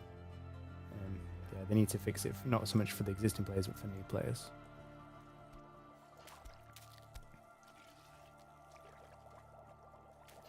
Yeah, a lot of people quit when they got to episode 2 because of the combat. Having, a separate combat with separate gear progression in each episode. And that was a deliberate design choice by Fen Research. I didn't really have a problem with it. It was a bit arbitrary, and it didn't seem there'd be a real point in having separate combat for each episode. But also, it wasn't a problem for me, but it was a problem for a lot of people. So they changed that already. So hopefully those people who didn't like it would now give it another try. And the same with Gatherer. If you didn't like Gatherer, well, they're going to change it to Botanist. So yeah, it is important they look out for new players. No, not Botany yet. I really don't think that's coming out anytime soon. Yeah, I don't know. They've been a bit mysterious, haven't they? They keep talking about Project Milestone, but they haven't put timing around it. I think it's like in my work all the time, the amount of people who say to me, oh yeah, I'll have this done for tomorrow or next week. And I'm like, I don't need it next week. I need it by the end of the month. So don't tell me you'll do it tomorrow and then miss your own deadline. Like, what I want you to do is I need it in 4 weeks. So do it in 3 weeks so that we got a safety margin. And people don't get that. And I think that Andrew Gower is the same. And Fen Research, they're like, oh, we're going to do it. Oh, we're going to do it now. It's like, no. Pace yourself, right? You don't have to have a new update every week. Like, just do a good job of it. And yeah, make sure you put the right amount of time into it. Where am I going? I've lost my mind. Right, let's drop off this brick now we're here. I was thinking I need to deliver the food to a guy here, but I don't. I need to go to Branos dining room. Right, top up the materials bank. That's nice. First bricks in the bank. Yeah, thanks for that, Sandstorming. Really appreciate that. That's my first ever bricks. The same comeback to 2000 also feels weird. Yeah. I mean, it feels weird. It's not problematic, but it is odd. All these professions go to 500, and now this one goes to 2000. But combat is distinct, right? And the way they've set it out here as global, it does kind of make sense a little bit. So, no real problem. Right, let's get some rocky eels. You're bricking up people's accounts. Are you on a mission? You're going to give everyone bricks. So, a friend of mine, in fact my best friend, and we've known each other since we were like 4 years old, and we used to play Eve together back in the day. He has a really interesting insight into MMOs. And he said, like, progression in an MMO, when you're talking about, well, on Eve, you know, that you've got a lot of combat. So it's not even just your money, but it's also like how good your ship is. It's not just about progressing your own account. It's about how you are versus other people, how you compare. So if I get 1,000 bricks and everyone else gets 100 bricks, I'm up, right? So I can sell bricks at a decent price, and it's fine. If I get 1,000 bricks and everyone gets no bricks, then I can basically name my price and I've got a massive advantage. But if I get 1,000 bricks and everyone else gets 1,000 bricks, which a lot of MMOs do, you know, sometimes if they go down or they have problems, they say, oh, we're going to give everyone some gold to say sorry, or we're going to give everyone an XP boost to say sorry. In an MMO, at least a PvP MMO, maybe not so much a PvE MMO, but definitely in an MMO with PvP, everybody getting a boost is the same as nobody getting a boost, which I never really thought about, but I think he has a point, you know? So my point is, right, you're going around giving everyone bricks. You're doing yourself out, which is very kind of you, but you could, you know, have a real advantage by having hundreds and hundreds of bricks. So it's very big of you to go around and giving them out to people. He thought today was Monday and was looking for weekly leak to see how far done Botany was. Yeah, no, it's not Monday, thankfully. Although, yeah, it does mean we have to go through Monday tomorrow. Right, let's make these eels. Deposit all these. And I just want 5. 1, 2, 3, 4, 5. I wish there was an X and you could change it like in RuneScape rather than having to click so many times. And I want 5. Oh, do I not have? Oh, no, I do. 1, 2, 3, 4, 5. Let's cook these eels up. If you hover over the brick info, it has a mid price, which indicates you can buy them from a vendor in the future. Oh, okay. So if people have money, then they could just buy the bricks from the vendor. Even so, though, you know, it's still a money sink, right? So if you've got hundreds and hundreds of bricks, and everyone else is having to throw their money away to buy bricks, it still gives you an advantage. I mean, it's a very minor advantage, but it's just interesting how my mate was telling me all about, you know, basically using economy as PvP.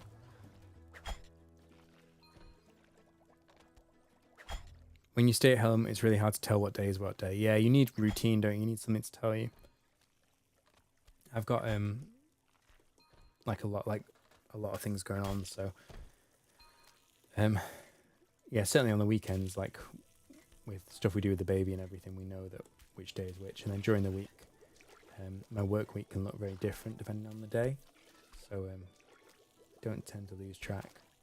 But I must admit, my work week is not much fun at the moment. It's pretty miserable. Right, so we're going to... Oh, they're both in Branno's dining room. Okay, great.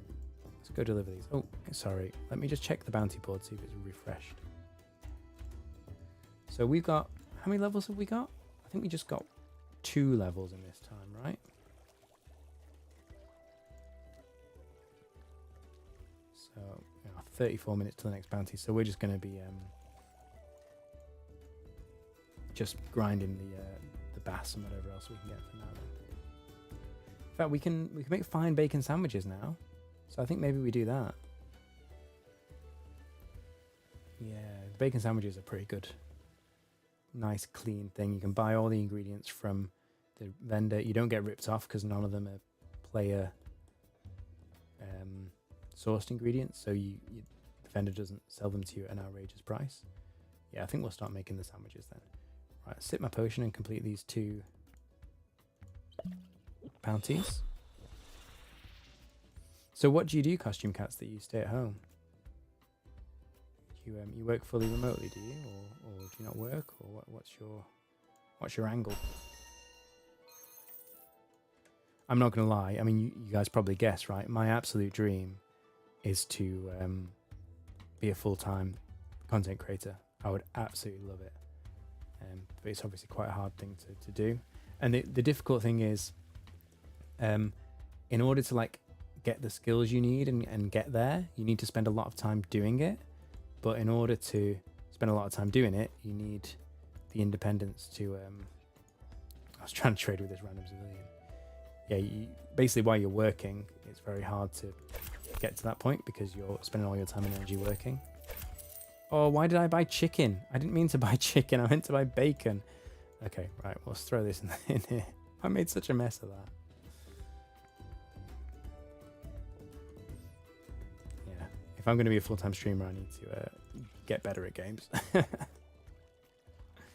so all this. I will keep the... No, we'll deposit all this. And we're going to buy 6 bread and 18 bacon. That's enough for 1.5 inventories of bacon. Stop trying to invent the chicken sandwich. It isn't real. Oh, I'll tell you what, a chicken sandwich though would be... Do you know what? Chicken and bacon sandwich is the optimal play, right?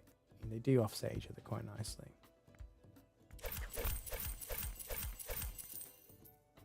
What is the most like disgusting sandwich that you've had? Like, as in disgustingly nice. I remember when I was at university, I used to work in a restaurant, and we would, because we were all poor students, at the end of the night, sometimes if we were lucky, they'd let us take some of the food home that was left over. Not off people's plates, but the stuff that had been prepared but not served. And I remember I used to go home with like bin bags full of like random stuff. And I remember I had this chicken breast that had been cooked. And I used to I'd walk home with this chicken breast. And I would go to a kebab van on the way home, and they did a special burger. So it was like bread, obviously, a beef burger, and then kebab meat. And so they'd give me that, but I wouldn't eat it. I'd take it home, and I'd cook a potato waffle and a fried egg. And then I would have my beef burger topped with kebab meat, topped with a chicken breast from my work, topped with a potato waffle, topped with fried egg. And that was my dinner after a shift. That was absolutely like gross and unhealthy, but it felt so good. As a poor student, it was like the height of decadence. Cafe near you does chicken, bacon, and avocado toasted ciabatta. That does sound very nice. Avocado does make everything just that bit more, delicious. Currently mum after... Oh, you are a mum after you ran a bakery. Oh, okay, that's cool. You still help at cons on the weekend from when you were younger, but you're effectively unemployed. Well, if you're raising children, that is an employment. That's a pretty busy job. Like we, when my wife had our baby, she was, well, on one hand, she was unfortunate because her contract didn't really... It only gave her like 4 weeks maternity leave. But on the other hand, hang on, I'm making a mess here. But on the other hand, she was very fortunate because her job allowed her to work from home, and it was like an IT job where, like, if something went wrong, then it went. Then she was busy, but a lot of the time she was like essentially just on call, so she had a lot of free time. So we were really fortunate that she could do that. But nowadays, like, we have to send the baby to nursery when she's a bit older, and if we didn't have that nursery, I don't know what we'd do, because yeah, looking after a kid is a full-time job, 100%. You use time raising children to do remote schooling for software engineering. That's so good. My wife's in a similar place. She's done, yeah, she's doing some remote learning as well for a similar kind of thing. Yeah, it's the best thing you can do, isn't it? Get those skills. But it's hard because you think, oh well, I'm at home all day. I can do the learning. But actually, you're running around after kids. Like, you need dedicated time in your day to focus. And you don't always get that when you're bringing up kids. So I've got a lot of respect to you to be able to do that. Power to you. That's really good. So yeah, Costume Cats is being a power mum, which is amazing. So yeah, hats off to you. You know a chippy that does kebab meat in the burgers. It is really good. Yeah, don't ask too many questions about what's in those burgers, that kebab meat. But yeah, it is good.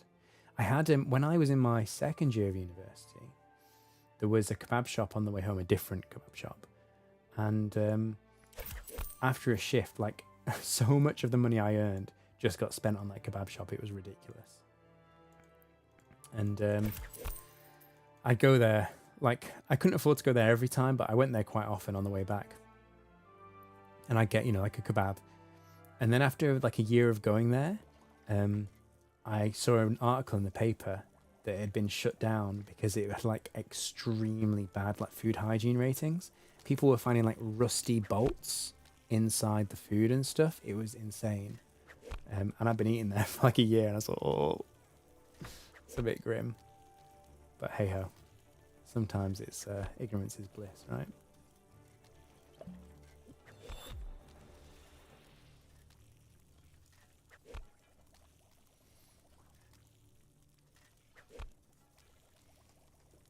But yeah, I even when I'm cooking in Brighter Shores, it does make me hungry. I'm a massive foodie, and I could just eat non-stop. Like, we're pretty good with fast food. Like, we don't get fast food very often. My wife is an amazing cook. I used to be a pretty good cook, to be honest. My wife does so much cooking now. I probably cook only like once a week, and so I'm not as practiced as I used to be. So she's a far better cook than me. But yeah, we generally eat pretty well. But the temptation's always there, isn't it? Just get a kebab, get fast food, because it's easy and it tastes good. But hopefully, we're staying strong despite me looking at food all day on stream. I'm avoiding the unhealthy eating at the moment. Bad food rating is tasty because they need to be that much better to stay open. That's a good point. Yeah. If the food tastes really good, people will keep coming no matter what your hygiene rating is. Yeah. You got 7 bricks and a tile. In what do you mean that harvest? Are you going around the barracks here? Is that what you're doing, Sandstorming? You're just running around these barracks and opening all the chests. You madman.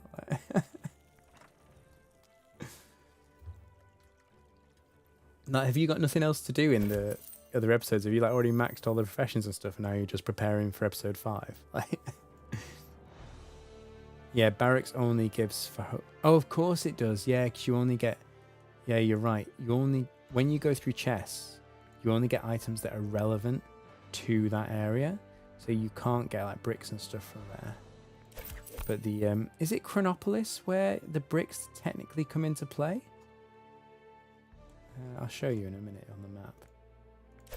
Because, yeah, if we look at Chronopolis, I think it's Chronopolis on the map here. You see, there is here a, what's it called? A venture that lets you get bricks and tiles. Now, this isn't actually in the game yet. You can't use it. But it is technically in that episode. So because it's in that episode, that means the chests in this episode can drop bricks and tiles, which is quite a good little hack. So if anyone else wants to get bricks, that's how you do it. Do you think they will only be ventures? I guess they will only be ventures, won't they? They're merchanting ventures. It's a bit like getting the grapes for potions. You can only do that with a venture. But I can't imagine, like, bricks must be pretty core to construction. And it can't be that every construction recipe requires you to have stuff from a venture because you just run out of ingredients so quickly. So I don't know how they're going to manage that. Maybe, like, you can do construction out of, like, wood and cement, and bricks is just like one option of many. I'll be interested to see how that's going to work. Or maybe it's different types of bricks, maybe like clay bricks versus other bricks. I don't know. I don't know much about bricks.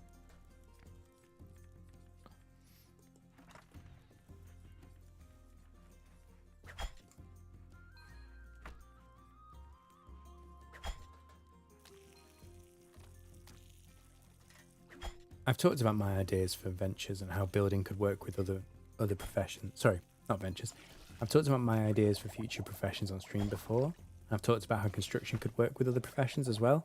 So I won't repeat myself again because you guys have probably heard it, but I am really... I think there's a lot of potential with Builder, and it's not even just in episode 5. Like, it could be good in episode 5, but in future episodes, it could, no pun intended, lay the foundation for other professions. So yeah, I'm quite excited about Builder. Armor is going to be great because at the moment we can make our own weapons, and it's just going to feel so good to be able to make our own armor as well.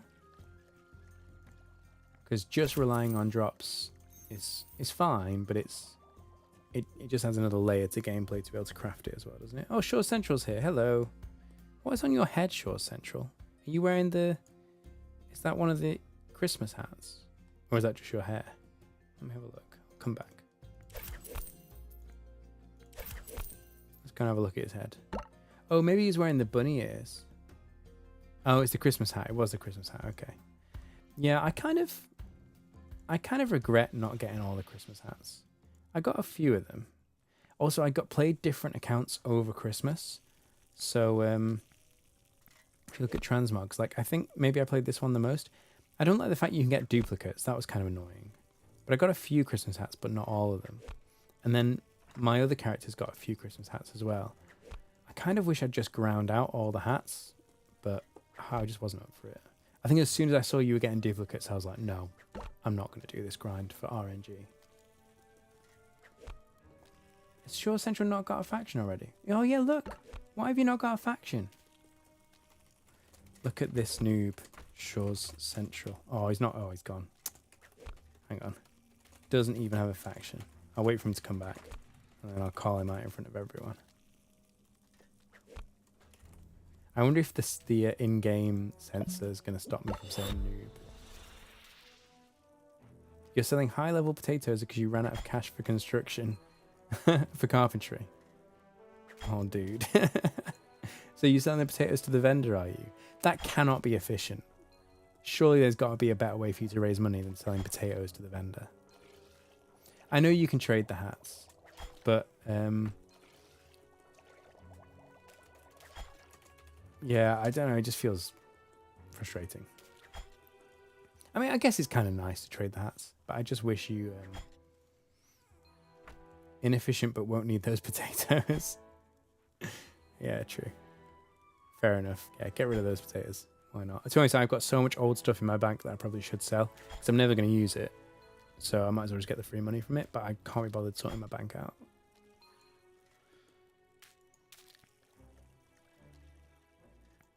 I was inefficient as well, actually. I should have used a XP potion when I did my first bacon sandwich. That's my bad. Sandstorming is doing random stuff to break up the pace he opens chests. You know, that's fine. You know, it's nice to have a bit of variety, isn't it? I think that's quite a good idea. Like opening little loot boxes.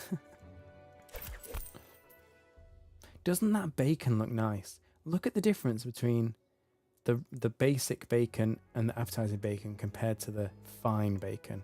How much nicer is that? Oh, it's making me hungry, you know. I think we've actually got some bacon. We went shopping yesterday. I think I bought bacon. That's making me hungry, actually. Thing is, I've got to be careful. I've got to sneak down to the kitchen after the stream. I've got to be so quiet because the baby is actually fine. My wife is such a light sleeper. Any noise in the kitchen will wake her up immediately, and it's not worth it. It's not. It's, no amount of bacon is worth the anger of a tired wife. So I have to sneak down if I want anything to eat. You consider yourself as a casual. You don't do stuff efficiently. You do whatever feels good. But you're rank 19 mining. You're not casual. There's no way you are casual. Let's have a look at you, right? How do I even do this? Leaderboards. Right, let's look at your total level to start with. Right, so you are one... Hang on, is this... You are, of all the people I know, you are the 5th highest total level, right? Bear in mind that some of these people, the reason they're my friend is because they're the first person to get 500 in a profession. So some of these people are really serious gamers. And you're 1, 2, 3, 4. 1, 2, 3, 4. Yeah, 5th out of all of them. There's no way you're casual, mate. You are a serious gamer. So mining, you are like, where are you? Let's have a look. Yeah, you are, out of my friends, you're number 1 in mining. Is there a way I can just look at your stats? Compare. Here we go, yeah. Look at my score compared to yours, it's crazy. So your highest level, your Man to Man and Chronopolis, your best episodes. I didn't mean to do that. Right, let's sell these again.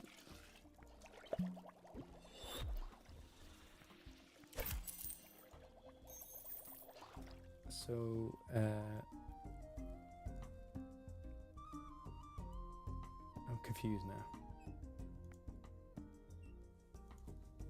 Storman. Oh, there we go. Oh, the compare turned off, that's why. Right, let's buy some more bacon. 20, what? Oh, I pressed the wrong button. Okay, fine. We'll get 24 bread and then we'll be fine. So, yeah, so miner, your level 500 miner. Oh, your other man-to-man levels aren't that high, actually. So why did you go so all in onto mining? You locked in 500 fishing at rank 78. No, you're not casual either, Missing Pair. We know this. You've got this crazy... what do you call it? Because my account's room locked. You're not room locked, are you? You're like profession locked. So you've got to get the maximum possible resource from any given room before you move on. So you immediately got like level 280 forager from the beach. And then you got like level 480 fishing. So no, you are definitely not casual either. So Sandstormer says he's only up late because I'm working night shift this week. Oh, yeah, well, I really appreciate you you being here, mate. I stream at this time every Sunday. One week I do Bright Shores and the other week I do RuneScape. And then I do videos. I shoot for every week. I'm generally pretty consistent, but recently with, to be honest, all the stress of work, it's been really hard to like settle down and actually efficiently do some editing. So I must admit I've been letting the side down a little bit with the videos, but I did one last weekend. I had one out, and I will have one this week as well. So if you can't catch the stream live, there's the VOD obviously, but there's also other videos throughout the week on YouTube. How are you finding night shift? I actually loved night shift when I did it. You wanted to get 500 mining before you gave a rock to your girl, and now she is your fiance. What? Are you serious? Did you seriously propose? And your goal was get 500 mining before you proposed? If that is true and not just a joke, like congratulations on your engagement. Missing Pair says Volamore Part 3 put you 3. Yeah, I saw that, Missing Pair. I watched 10 Boots stream actually because he did all the quests, which was great. I caught it quite late though. I didn't see the first 2 quests, but I saw him do the last quest, which is really good, worth watching. But yeah, those quests look fun. So I think the next RuneScape stream, next Sunday, I think we'll probably do the new Valamor quests, because it's just something fresh, you know? And also that gives me more time to then get better gear and more levels to take on the big end game quests, because I'm only like 4 quests away now, not including these new Valamor quests.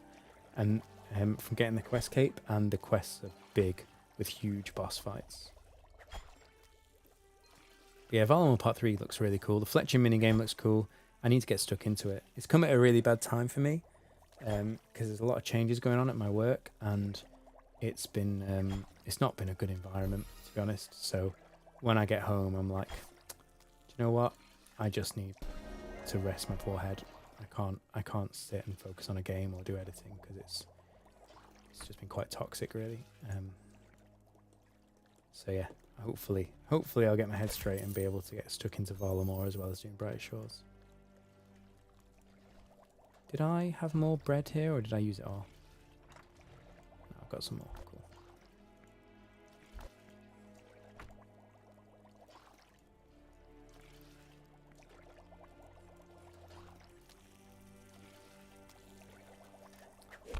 Do I have Void set? No, so I don't have Void set yet, but I'm like level 98 combat, nearly 99. So I want to get to level 100 combat, and then I'm going to do get the Void Knight armor. Because once you're level 100, you can do the higher level minigame, and you'll get the points quicker. So I've been saving. Oh, I've been waiting to get the combat level, really. So I'm not far off. I'll get that combat level. Maybe doing Barrows, but more likely doing Perilous Moons. I mean, I need to get my Fire Cape as well. So I need to do Perilous Moons grind. I've nearly finished my Barrows grind. I mean, if people want to see that, I could do that on stream. I could do the Perilous Moons grind.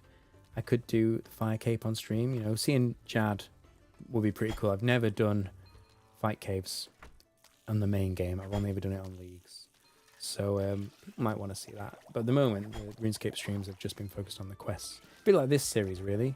It's either questing, like we did that quest at the start, or it's checking out new content as the game comes into the game. I mean, at the moment, we're getting the levels for the next quest. And what time is it? Yeah, we're probably going to get to like level 45 or something before we finish. I'm not sure if we'll hit quite enough levels for this quest this stream. But the Bright Shore stream in 2 weeks, we will do. Costume Cat says, I promise I'm trying to catch your RuneScape streams. It's just you stream on a specific day of the week and my brain's small. Oh, I really appreciate you coming. Like, the support is amazing. I'm not going to lie. You guys tonight, I mean, consistently the past few weeks, really, ever since I started streaming, I was bowled over by how many people will come and chat and hang out. It's been great. That's why I carried on doing it. Because I started streaming when Brighter Shores launched just as like a temporary thing. And it was so good I kept it going. But especially like this week, you guys have been so supportive and chatty. It's really encouraging for someone like me who's just starting out. It's amazing. So I do appreciate it. You know, anyone who makes the time to pop by or just comes across me is great. And yeah, it's now on me to try and, like I say, get more Twitch savvy, learn how it all works. And to be honest, I would love to dedicate more time to either getting more YouTube videos out or streaming more days a week. It just all depends on how much time is in the day. You know? I'm striking that balance of trying. I would love this to become like justifiable to. It's like who was it? Who was the RuneScape streamer? Frey. Frey, for the first, when he started streaming, he was making YouTube videos, he kept saying, I need to prove to my wife this is worth doing, please subscribe. And I do get that now, and then Frey actually ended up losing his job, or being made redundant or something. For some reason, he left his job, and that's what got him into doing more content creation. I don't know if he's full-time. I think he might be, I'm not 100% sure. But I now know how he feels, because to be able to stream more days a week, I need to be able to justify to my wife to say, I love you and I want to be there for you. But also you want a certain quality of life and you want to put food on the table. So I'd love to prove that, you know, actually this is successful and worth doing. So at the moment, you know, I've got permission to do 1 day a week. I think any more than that is a tough sell, but I'm really hoping as I get better and as the channel grows, I can justify spending more time on it. Redundancy timing turned out well for him. He took that. Yeah, he did. Well, to be honest, Miss Impair, I know one of my colleagues watches my videos. I don't know if he watches the streams, so he might hear this. But that's basically where I'm at the moment. So my job has gotten... I loved my job. I've been doing it for 12 years. I was really believed in the company and everything it did. And it's really made some bad decisions. Like ethically, it's gone a really bad way. And they've also really screwed over a lot of the employees. And redundancies are coming out. And I'm at the point where I'm saying, do you know what? This company isn't for me anymore. And so I spoke to my wife and I was like, I'm going to have to leave. The question is, do I take the leap and try and go into full-time content creation, which I would love? Or do I get a 9 to 5 and keep doing this in the spare time I have? And that's the tricky thing. And if it was, to be honest, if it was just me as a single guy, I'd go straight into content creation. I'd just, try and save a lot of money, so I wouldn't have, wouldn't spend too much, try and live within my means. Even if I didn't make much at all from content creation, I'd just try and make a go of it. But when you've got family and kids and things, it's a bit irresponsible to do that. I need to actually be able to prove I can provide for them. So yeah, that's the decision I'm having to make at the moment. I've got a bit of time, but yeah, it's exciting, right? It's great to be in a situation where you can even think about doing this. But yeah, we'll see. Maybe I'd try and get a part-time job and slowly transition to full-time content creation, something like that. But just, it's great, right? Brighter Shores, yes, it's early access. Yes, it's a lot more sort of work to be done on the game, but it's a good game, right? RuneScape's good fun. There's lots of great games to play, and hanging out with people, chatting to you guys, it's brilliant. So I think that's why being full-time content creator is so many people's dream, and yeah, I'd love to make that happen. But even if we just keep doing what we're doing, it's brilliant. I'll be doing this for a long time, even if I don't make it, as it were. You just did it because I was going to go on holiday for 2 weeks and so rushed. Oh, I see. Oh, right. Oh, you just did the mining because you're going on holiday. Ah, okay. That's cool. Well, congratulations on the engagement then. How did you propose? What you said you were going away somewhere, so you proposed while you're on holiday then. What did you do? Was it like a top of the Eiffel Tower or like on a beach or something? What was the thing? So Miss Impair says, you were in the same situation a couple of years ago. You changed tack and you're not regretted it. But you don't have dependents. Yeah, exactly. Sometimes you just have to be brave, don't you? No guts, no glory. Yeah. That makes sense. Well, good on you. Good on you for changing tack and making the right decision. That was great. Any future MMOs and games you have your eye on? Okay, this is controversial. There is definitely a game I have my eye on. I don't know if I would stream it or if I would make videos on it. I mean, my main game is certain, I'm still going to be doing Brighter Shores and RuneScape for a long old time. I'm not going to let these games down. I love them. But I will throw in oddballs now and then, do something a bit different. Maybe I'll take polls and stuff if people have suggestions, or if I'm thinking about something, I might poll it and see if people want to see a different game. So I will try things out from time to time.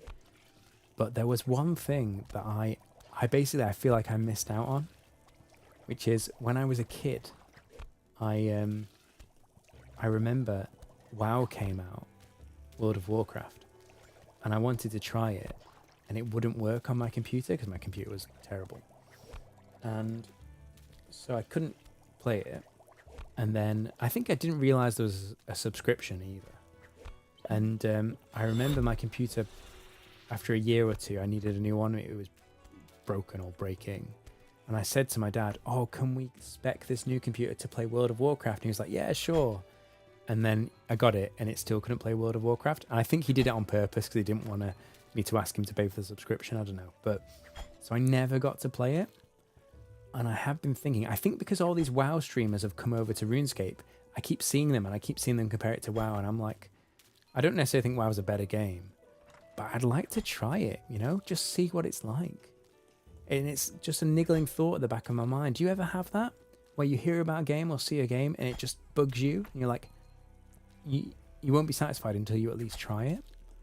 And so, I mean, I've got my plate full, right? I've got the RuneLock series to finish. I've got the RuneScape Leagues series to finish. We've got RuneScape 3 Leagues coming out as well. I've got so many guides I can make. And then at the end of the year will be old school RuneScape Leagues again. So there's so much to do anyway. So I don't know if I'd make content on it. But if I did have the time, I would think about just trying World of Warcraft, you know? Used to be into Hearthstone. Okay, I traveled a lot for work in my first sort of 10 years in the company. I traveled all the time. I was in hotel rooms, and I had nothing to do. I was going bored out of my brain. Like, the first few times you travel, it's like, oh, we'll go out for meals and we'll do this, do that, go to the bar, whatever. And it kind of gets old very quickly when you've done it so many times. So I just ended up bored out of my brain.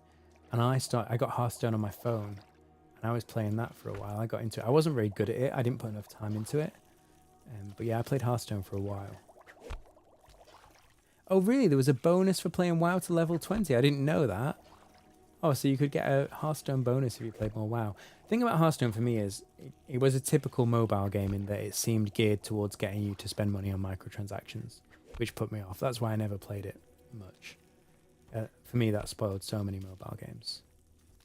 Missing Power has the same feeling towards Guild Wars 2, but you feel like you have to play one and then find the time. I mean, I don't know if you would, right? Guild Wars 2, is it? I don't know much about it, but it's designed to be standalone. I think you could just dive straight into Guild Wars 2. It's like The Witcher, right? Yeah, if you play The Witcher 1 and The Witcher 2, you will have a better understanding of what's going on in The Witcher 3, but the games are very, very standalone. Like, it doesn't matter at all. You can still appreciate it. To be honest, for my mind, Witcher 2 and Witcher 3, like, they don't really like lean on each other very much at all. I never even played Witcher 1.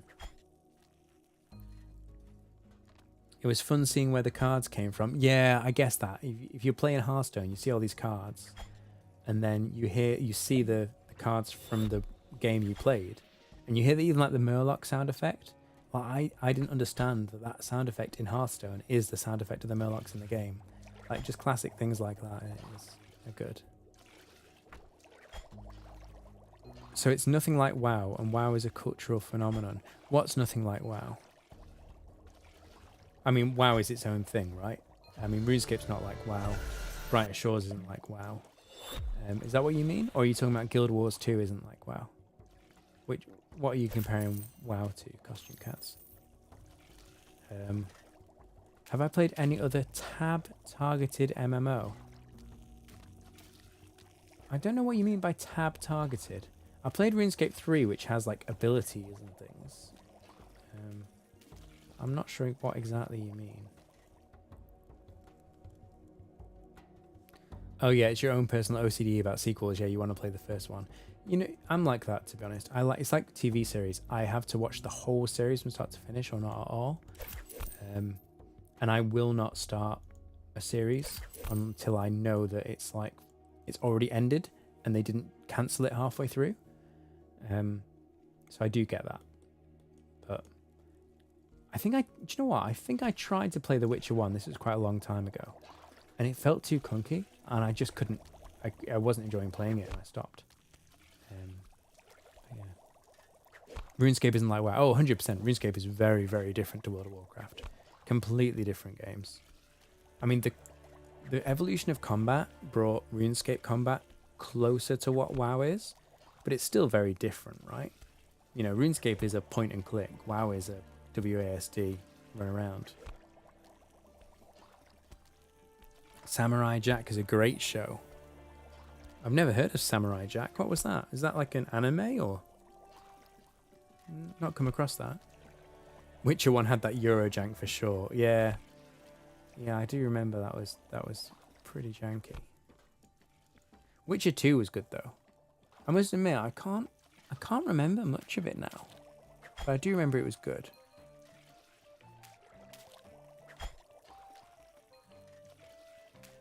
But the true like open world was Witcher 3. Before that, they weren't really open world games. You felt very, well, personally, I felt very railroaded and very like every area was quite like fixed in where you could and couldn't go. Whereas Witcher 3 is actually open world, except the cities that you go into. But yeah, it's definitely more. It's quite a different game, really. You just caught up with 3 seasons of Invincible, and now the wait's gonna kill you. I've not heard of this either. I mean, I don't watch much TV these days. Like everything I watch is YouTube. I've started watching a lot more streams recently because I'm trying to learn how to do streaming properly.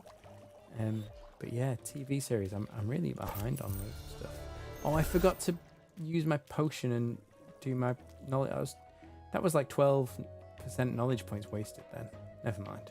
Right, we'll buy the ingredients, and now I need to take the potion and use the knowledge points. Keep forgetting. I'm not taking the potion now because I want to get all the ingredients in my inventory and stand right by the frying pan before I use it so I can get the most time out of my XP boost.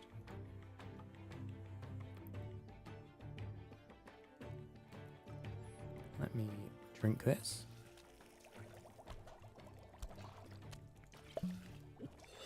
And then we'll spend our knowledge points. Should get a cooking level out of this, I think. Convert XP. Convert XP again. Very nice. Oh, we've unlocked roasted stirlet. I don't think I can even catch stirlet. Right. And we don't get XP. So this is the thing you got to be careful of. If you're min-maxing, right, you don't get XP from the interim steps in cooking. So, like, I'm essentially wasting this time that this is ticking down. And I have to make sure that I actually make the sandwiches before this ticks down, because otherwise it's all been wasted. I think ideally you would, like, pre-fry your bacon before you took the XP potion. It's weird because in cooking, you don't get XP for the interim steps, but in alchemy, you do. Like, you get XP when you chop up the ingredients, and then you get XP when you make the potion. The XP is like split between them, whereas in cooking, all the XP is in the finished dish. It's really weird that they follow 2 completely different strategies for that, or philosophies.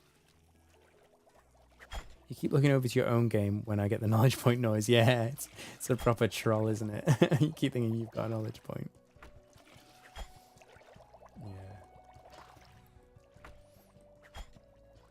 I was catching up with some friends earlier today, and like I said, because I've been quite stressed, to be honest.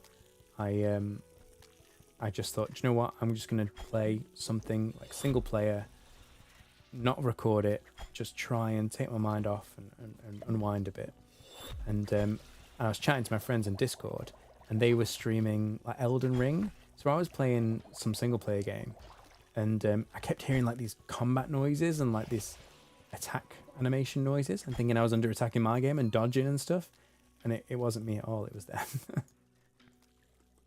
Yeah, it kept getting me.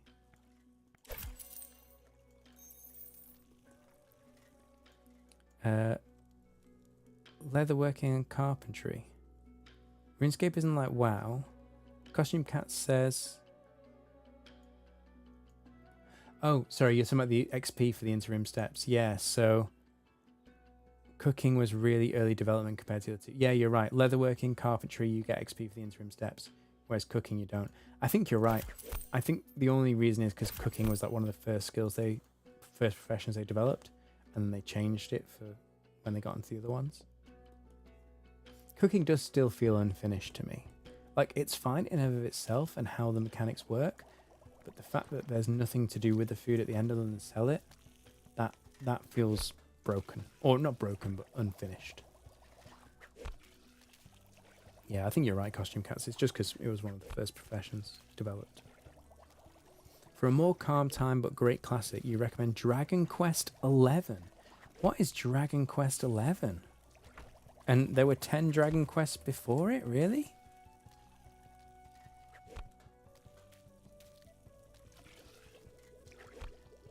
This reminds me of, what was that really early MMO? that was like all like cartoon characters that you played in the browser. Do you know what I'm talking about? It was something like it wasn't Dragon Quest, was it? What was it called? Dragon Quest is the other side of Final Fantasy. Dragon Quest X was an MMO. Okay, interesting. Oh man, so much chat. Let me try and keep up. So, Chef is going to relate to dungeons in some way. Okay, that's cool. Yeah, I like the idea of that. Having them use... I mean, we don't really need another health version of a health potion. We've already got health potions, but to have food as a utility item in some way in like dungeons, that would be great. I'm all for that. Adventure Quest. You're right, missing pair. Yeah. Adventure Quest. Oh, making food useful is part of Project Milestone. Okay, that makes sense. Yeah, that's good. Yeah, this Dragon Quest XI is giving me Adventure Quest vibes. Is it related? I just googled it, and just the pictures remind me of Adventure Quest from 20 years ago, or maybe more than that. I can't believe you remembered the name of it, Missing Pair. The monster taming in Dragon Quest V inspired Pokemon. Really? That's cool. That's really cool.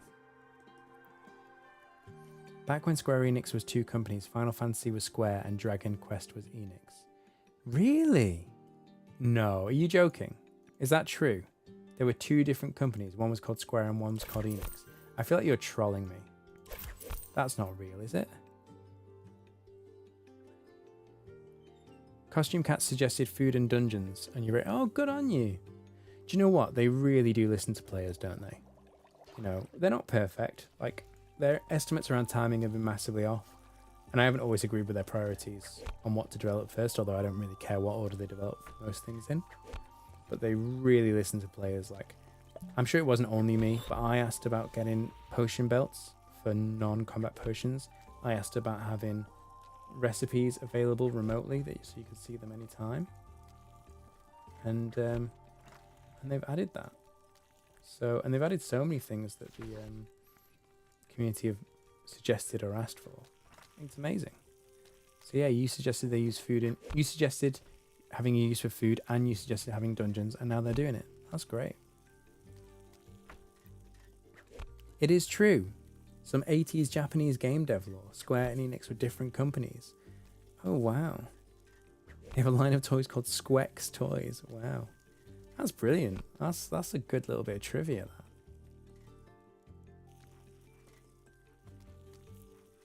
Dragon Quest XI. So when did this come out? 2023, was it? It's quite recent. Is it 2023? No, 2017. Okay. So is it like a Pokemon style game where you have to go and like tame dragons? Dragon Quest has the same artist as Dragon Ball Z. That's cool. That Dragon Ball Z is another boat I missed, My cousin was mega into it. He loved Dragon Ball Z. But I don't know why. I never really saw it. Not sure why. It's just something that passed me by completely. So Adventure Quest XI is a turn-based JRPG. Okay, cool. I've got a massive backlog of games from Epic. Whenever I see a decent game for free on Epic, I just pick it up. I think a lot of people are in the same boat. I was thinking about doing a video series, like showing like the best games from that collection, or even like trying to do a weekly, like every time Epic put out a new game, the same day I would like try it and then show people and say like, is it worth picking up or not? Because I've got a really good library from Epic because of that. But yeah, I've got this huge backlog of dozens and dozens of games that I genuinely would like to play, but I've just not had the time. But yeah, my current, well, I say current, it's only really this weekend, but the game I went back to this weekend just to try and have a bit of downtime was Satisfactory. I bet some of you guys will have tried that. That's a really good game. I rate that really highly. I'd like to go back to Kerbal Space Program. My channel started on Kerbal Space Program 2. I really enjoyed it, even though the game didn't get finished. I mean, it's still in a pretty good state, I would say. I mean, it's all relative, right? They didn't deliver what they said they delivered, but it was quite nice for a rocket building space sim. I'd like to go back and finish that, but to be honest, lots of people, it's hard to make videos on it because I think lots of people aren't interested in that because since they cancelled the game. And then when I'm making a video, or when I'm playing Kerbal Space Program, I'm like, well, I could be making a Brighter Shores video or a RuneScape video. But I would like to go back to that at some point as well. That was a good game. There's always Kerbal Space Program 1 as well, of course. Don't expect every dungeon to be combat focused. That's really interesting, Costume Cats. I like that. They'd have to do it well because it's hard to make things interesting without the combat. But as long as they do it well, I like the innovative idea of having dungeons that aren't combat only. That's cool. That's really cool. You say you think dungeons were always the plan. Yeah, maybe. I mean, it depends what you call them, right? There was always going to be some kind of boss and some kind of challenge in the works. Whether it was going to be a dungeon in the traditional sense, I don't know. But yeah, you're right. There was always going to be something along those lines. But they're now doing them differently to how they originally planned is what you think. Okay, cool.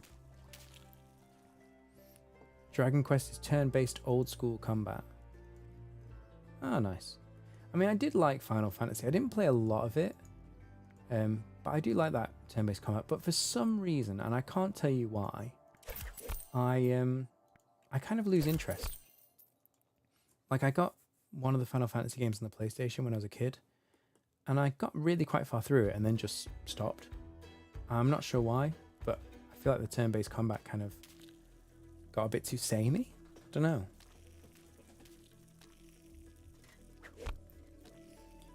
Some spin-off ones are like Pokemon. What? Some Dragon Quest spin-offs are like Pokemon.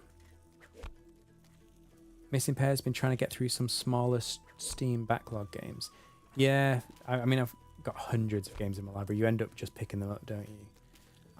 I'm pretty responsible with money. Like, I don't buy them unless I'm going to play them. But the amount of free games you get nowadays, like, and like not just like rubbish games, you get really good games for free just because they've been out for a year or two. It's amazing. Like, between Steam and Epic, you could have a really good gaming library and pay nothing for it.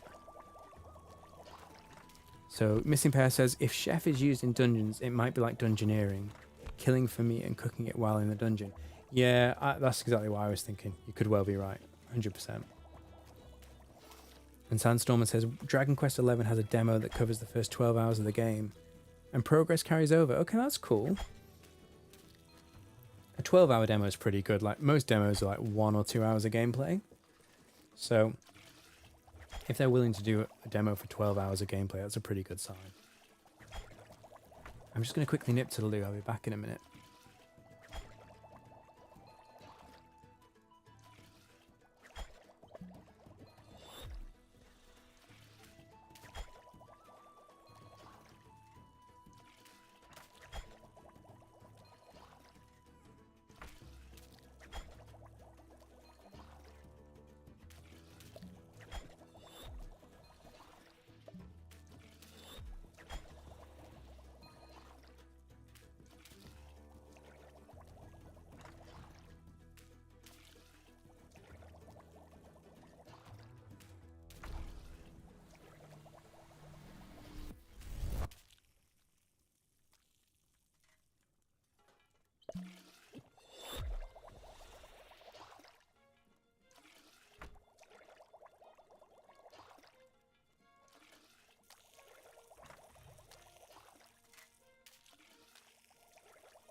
All right, we're back.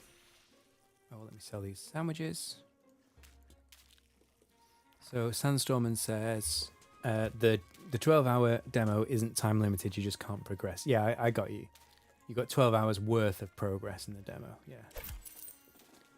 What I'm saying is most demos though is only really like the first level or the first hour's worth of gameplay. So that's cool. I missed the genie random. Oh man, that would have been so good. I do love me a genie random.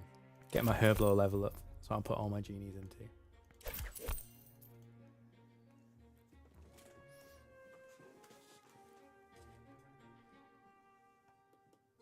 So what are you most excited for then? Like they've mentioned, obviously we know episode 5 is coming, although we do know that it's been delayed in favor of some of the other stuff like Project Milestone. So we got episode 5. We've got Dungeoneer, or not Dungeoneer, sorry, we've got Dungeons coming, and probably with that, but maybe separately, we've got bosses coming, like proper repeatable bosses with loot to collect. We've got the botany skill coming instead of gathering. That's all the big stuff that I can think of right now. Let me know if there's more big things coming.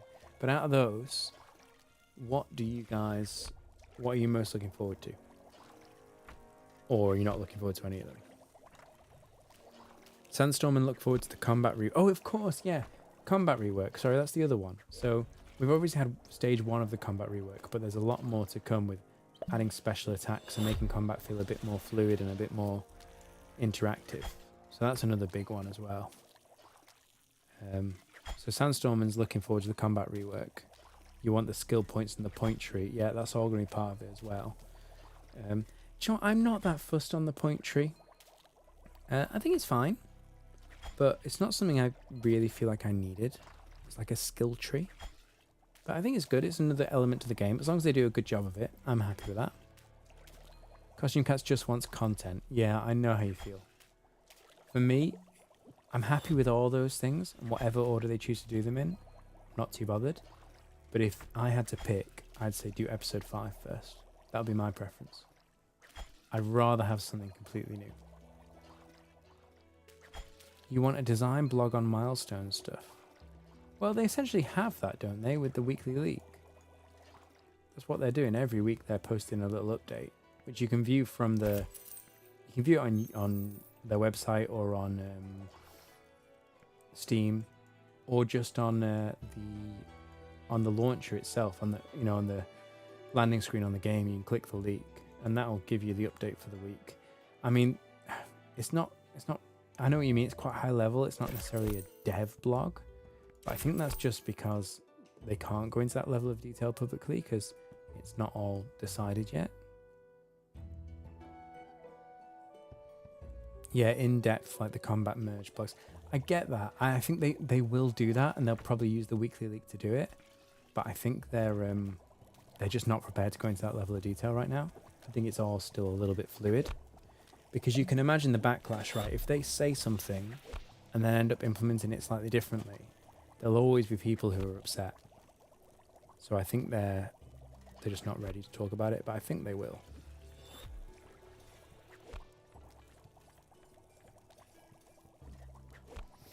The other thing that I'm looking forward to actually is bosses of some kind. Because at the moment, as much as I want episode 5, and I'd be happy to train another 3 professions, it would be quite methodical, wouldn't it? You'd be going through the same training methods. There's no kind of real RNG. Everything's fairly predictable. I really think this game would benefit the most from a little bit of randomness, not too much, but like a boss that drops loot and you can get rare loot and you can farm it for good drops, all that kind of thing. Arguably, the combat rework needs to happen before that to make the farming experience more fun. But I am really looking forward to bosses. Yeah, Sandstorm says he can't wait for combat skills. Yeah. I mean, episode 5 is my priority. I do admit, like, you get through it and then you'd be like, you'd be looking for the next piece of content. Whereas if they updated combat and put bosses in, that is like some very repeatable content that you could enjoy for a long time. You want to throw a barrel of explosives or place a bear trap. Yeah, I'd be really interested to see what the difference is between the 3 combat classes. Because at the moment they feel basically the same, don't they? So yeah, imagine like the what they called the what's the green one? Not the Hammer Mage, not the Cryo Knight. Guardian. Imagine like the Guardian could place like bear traps, and the Hammer Mage could do like an AoE stun, and the Cryo Knight could like freeze people. For example, that's just off the top of my head. It would make the game feel so much more diverse, wouldn't it? That'll come, that kind of thing. You want to be able to hit someone with a brick. You should be able to just fill your inventory with bricks and then just drop it on someone's head. Sandstorm will be OP because he's got several hundred bricks in the bank.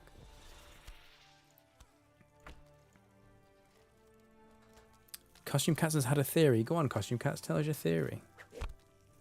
Missing Pair hopes fishing bounties have some RNG elements like the legendary fish. That would be cool. Like a Stardew Valley legendary fish. That's a good chill game, by the way. Yeah, that would be fun. I'd like that. Cryo. So Costume Cats thinks Cryo is going to be stuns and rage mechanics? Did you mean rage or range? I think you meant rage, didn't you?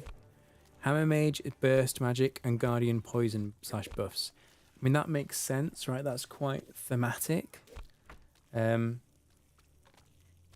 my mind, a Guardian is more like a ranger, and a Hammer Mage is like a meleeer, and a Cryo Knight is like a magic wielder. But I know that's not how this game works, right? It's not like the RuneScape triangle. But that's just how the slots they fit into in my mind. But, I mean, they can do whatever they want, right? And I'm sure with a bit of care they can make pretty much any mechanic seem thematic if they do it right with the right kind of cosmetics and particle effects and whatever else. Missing Pair says, Hammer Mage, I cast brick. Exactly. Yeah, it would be very, very cool. So you think Cryo, Tank, Hammer Mage would be DPS and a Guardian would be heal. I don't think it can work like that, Missing Pair. Because, yeah, sure, if you had like teams of people like fighting together, like if you had parties going in and doing like dungeons and you had a healer and a tank and a DPS, or if it was like or if for some reason you could play all your characters at once, then yeah, sure. But to be locked into a single player and your class, or not, you know what I mean? You're trying to do a boss on your own or a quest on your own or whatever. You can't do everything with other people. In fact, at the moment, you can't do any combat with other people.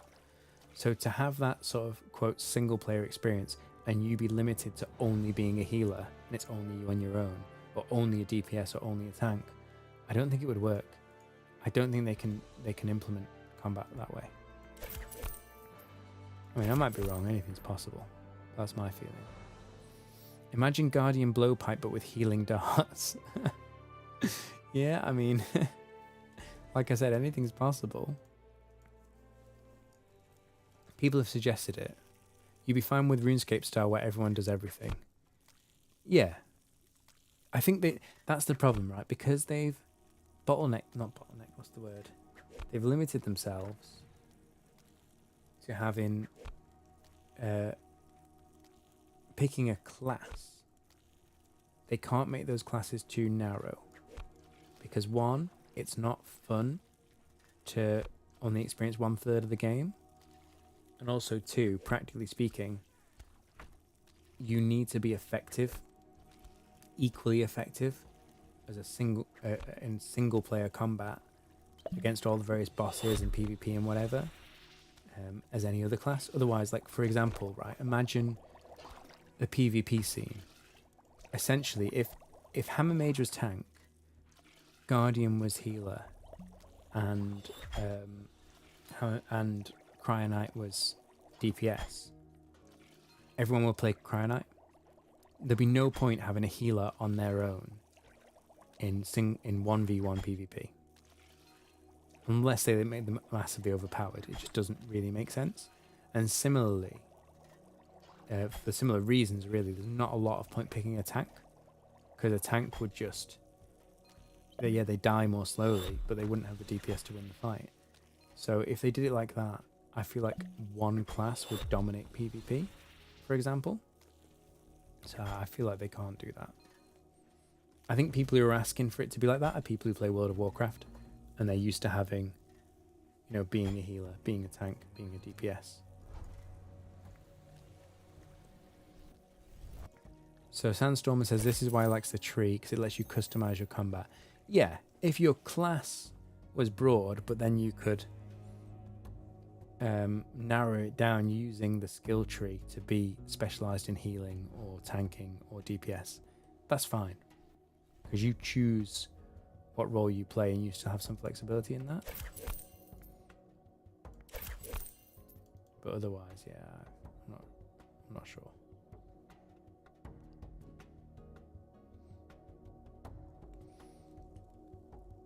Missing Pair says they could always allow you to swap class at the pools. Yeah, I mean, they've been quite clear so far that they won't let you swap class. They say it's a permanent decision, but I mean, they could change it. Why not? So you could swap class at the pools, but level all three separately. So you specialize and try other things. And some people will get 2,000 combat 3 times. Do you know what, Missing Pair? That's a great idea. Allow people to switch class, but have their combat level tied to their class, so you'd have to level each one separately. That's more gameplay. It's better for the devs, because it's basically, more content for no additional effort from them. It gives people more options. I think that's a cracking idea. Because I must admit, I don't like the fact that we had to pick a class, and I do feel limited by that. It's not that bad, because you get 3 characters for every subscription, and there's 3 classes, so it's fine. And of course, my 3 characters will be a different class each. So it's not a big deal. But being locked into a class for me is not great. I feel like I'm missing out. You want to experience the whole thing. Costume Cat says you could touch the start of another class's tree if they want to do the PoE thing. Could touch the start. I don't know. Path of Exile. Okay, so you're referring to Path of Exile. I'm not that familiar with Path of Exile. That was a game I thought about trying, but I didn't have time to get into. Touch the start of another class's tree. Yeah, I'm not sure what you mean, Costume Cats. I've not played Path of Exile, so I don't know.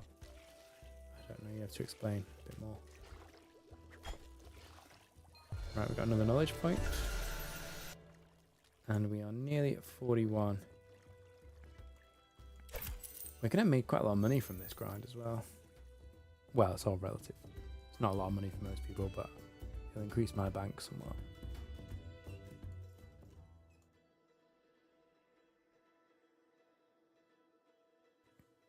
So I reckon by the time we get 6 more knowledge points, I think we'll hit 45. And then we'll be most of the way to the quest requirements.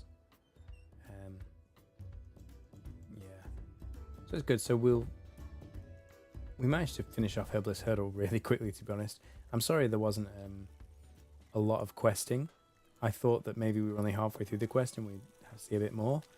But really we just created the potion at the start of the stream and finished the quest really quickly. That's why I was trying to beeline to get Brannoff Inheritance. But looking at the rate that we're getting XP, it's probably not going to happen. Because we need like 56 chef and we've only gotten like 4 levels so far. We need another 16. So what I'll do is I'll get another 4 or 5 levels. We nearly got 5 levels. So I'll get to 45 chef. And then we'll be in a good position. And then when I'm offline, I'll train up cooking and fishing. In fact, I'll do them all. I don't think I need many more alchemy levels. I don't think I need any more alchemy levels actually.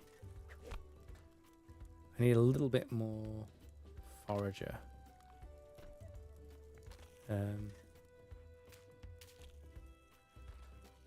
Forager, fisherman, and chef. Yeah, so over the next 2 weeks, I would I'll focus on getting these levels up off stream, and then maybe in 2 weeks' time, I think we'll certainly do Brannoff Inheritance. We might even do Missing Fisherman as well. We'll do 2 quests in one stream. Costume Cat says, if you're touching the start of the class's tree, you all start at different points, and you gain access to that class's equipment as well as your own.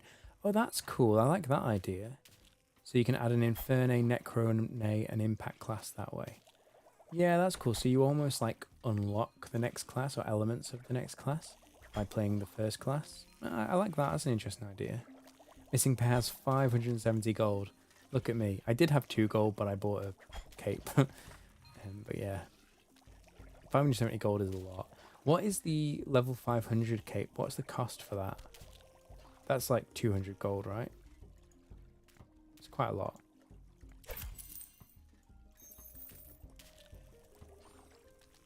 One thing you could do is train the Missing Fisherman skills and do bounties hourly for chef levels. Do you know what? Actually, that reminds me. We've probably got bounties back now. Yeah, we do. Let's take these. Oh, they're pretty good bounties as well. Pretty straightforward.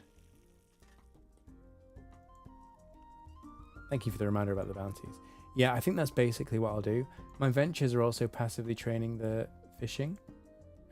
But yeah, I'll do pretty much exactly that. I'll do the chef bounties for the quick XP, and I'll do the other skills in between. That's the best way, I think.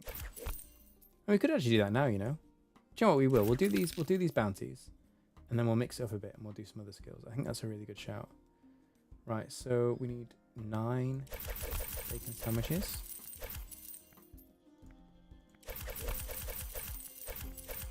And then we need 1 vegetable. Okay, yeah, that's a good shout. We'll do that. 9 gold for a 500. Oh, that's not that much. I thought it'd be more than that. More for episode capes and the higher combat capes. Okay, fair. Yeah, I guess at the moment it's so unattainable for me. I just don't think about it. Anything above like 5 gold, I'm like, right, that's essentially infinite money. And what does the gold turns into, like, is it diamonds or something? When you get 1,000 gold? I can't remember exactly what it turns into. I think it's diamonds. I might be wrong. I mean, I would have expected it to be platinum, but I don't think it is.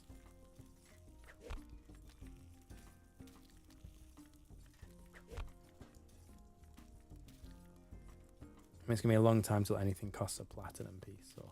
Oh, it is platinum. Oh, okay, it's platinum coins. Okay, I was right.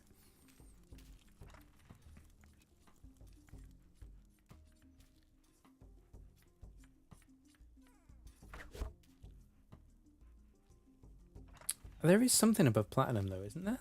Or am I misremembering? I thought there was like a... In my mind, there was like an onyx as well, but maybe I just dreamed it one day.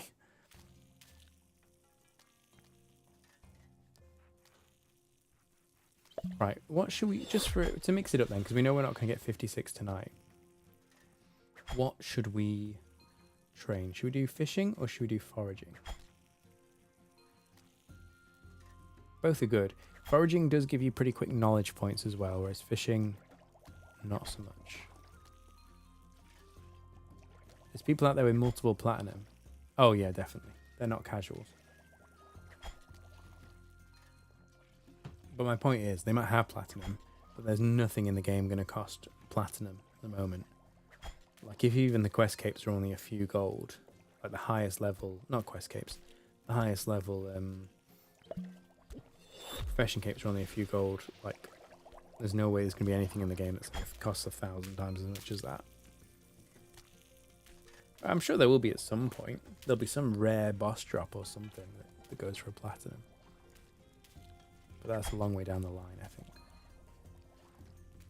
Missing Pair says the next tier of combat capes above platinum are black, which might mean an obsidian or onyx coin. Okay, yeah. Yeah, I'm sure I heard something about like an onyx, but I don't know. Right, let's go to the Quartermaster. But yeah, let me know. What do you want to see? Foraging or fishing? What is your preference?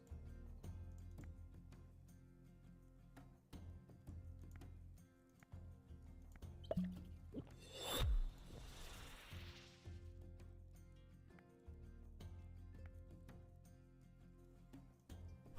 we go. Right. We need to go to the fishing supply. Oh, there's our level 41 chef. Great. We've now surpassed fishing. We could get our fishing up a little bit, given that we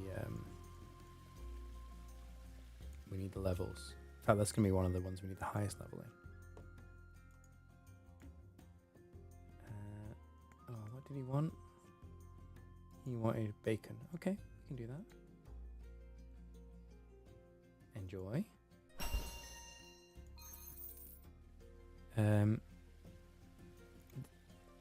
Even a tool enchant to max level is like 750 gold. Okay. Well, that's a good point, you know. I haven't enchanted my tools for a good while.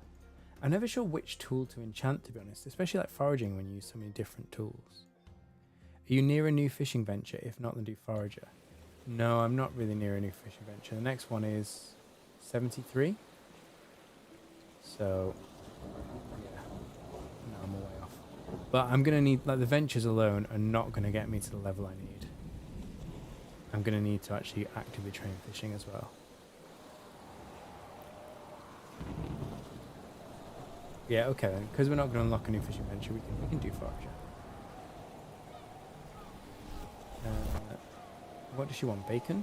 No, she wants either. Okay. And then we need to go to the rocky road.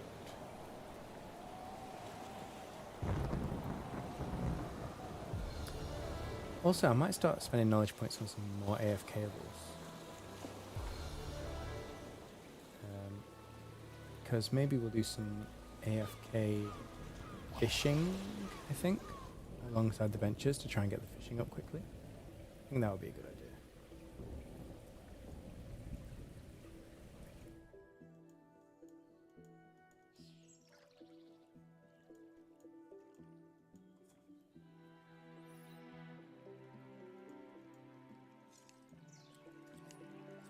Oh, we could do it now, right? What do we want to unlock? I don't need detective right now.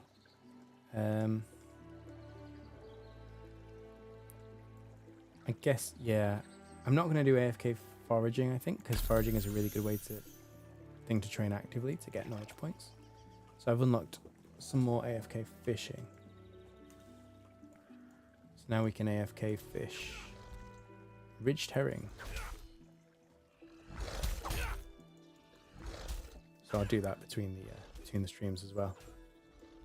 We'll get there in no time, to be honest, with the ventures and the AFK fishing, as long as I remember to log in every 12 hours or so. Passive fishing is nice. Buying bait is still profitable. Yeah, exactly. Have they changed the model for that porcupine? Have I just never noticed it before? Don't know. Let's drink this. And we'll use this item on him. What happens if I use these clothes on him? Nothing happens. Okay, fine.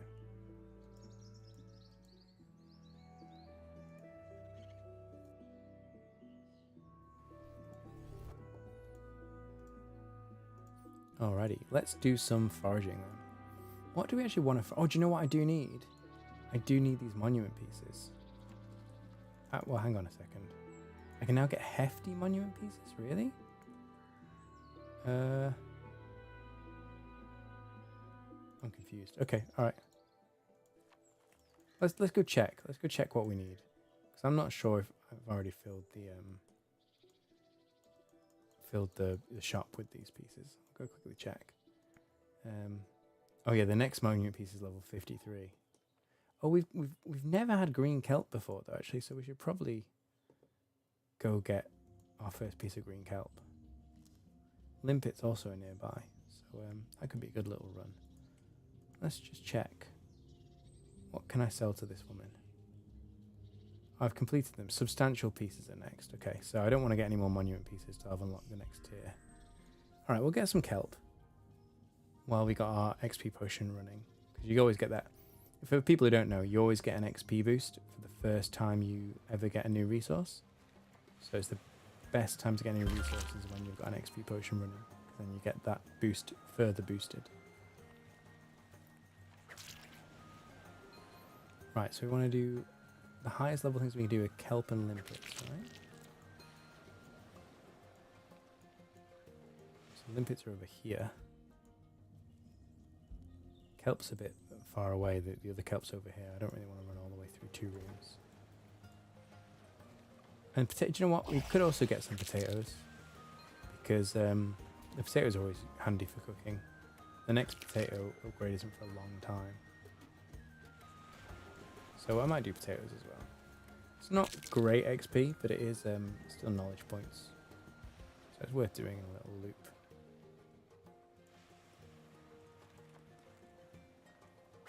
There is like an optimal loop to do this, where you start here by the storage rift, and you loop through, and you do like the highest level stuff you can do on the way. You go all the way around back to the storage rift and drop all your stuff, and that way, not only do you get a load of foraging XP, not only do you get a lot of knowledge points because you're doing a lot of actions per minute or per hour, but you also get to bank all the stuff so you can use it for cooking and alchemy training later as well. So it's actually a really good little circuit to do, is this one. I'm mixing it up slightly because I'm just at that level where the limpets are important to me, so I'm going and getting those. But yeah, there's different, slightly different ways to do it. Is the kelp already back? It is. Okay, alright. We'll do the kelp then, 'cause that's high level.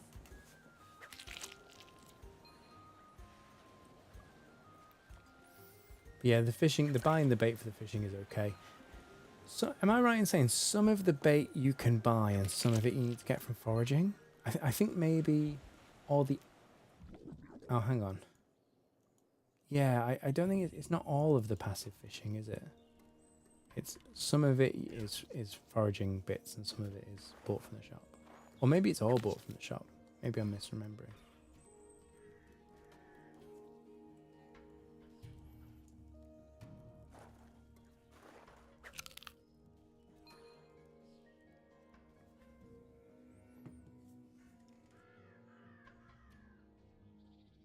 The thing is, when you're doing this loop, you have to keep an eye on your foraging level, because the thing you don't have enough inventory slots to grab everything, so you need to specifically pick the things that are like the highest level you can get at your current level.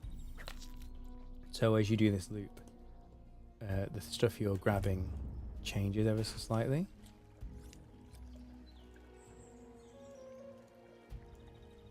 We'll just harvest everything that's room to fill by inventory, and then we'll go to the storage rift. So there's 4 kinds of bait, says Missing Pair. There's 2 from Forager, 1 from Gatherer, and 1 from Delver. Yeah, you're right. So the one that you can only buy from the shop at the moment is going to come from Delver. And yeah, you get 2 from Forager, and one of them... I didn't realise one of them was from Gatherer, but that does make sense. So Costume Cat says it's giga profit if you forage it yourself. And okay profit if you get from a shop. Yeah, I mean, but then you spend time foraging it yourself, don't you? So is it really... Like, if you're just doing the cold hard numbers, is it worth it for like gold per hour to go and forage the bait yourself and then do the fishing? Or is it more money per hour to just buy the bait? How does it work out? I really wish these rifts had a deposit all option.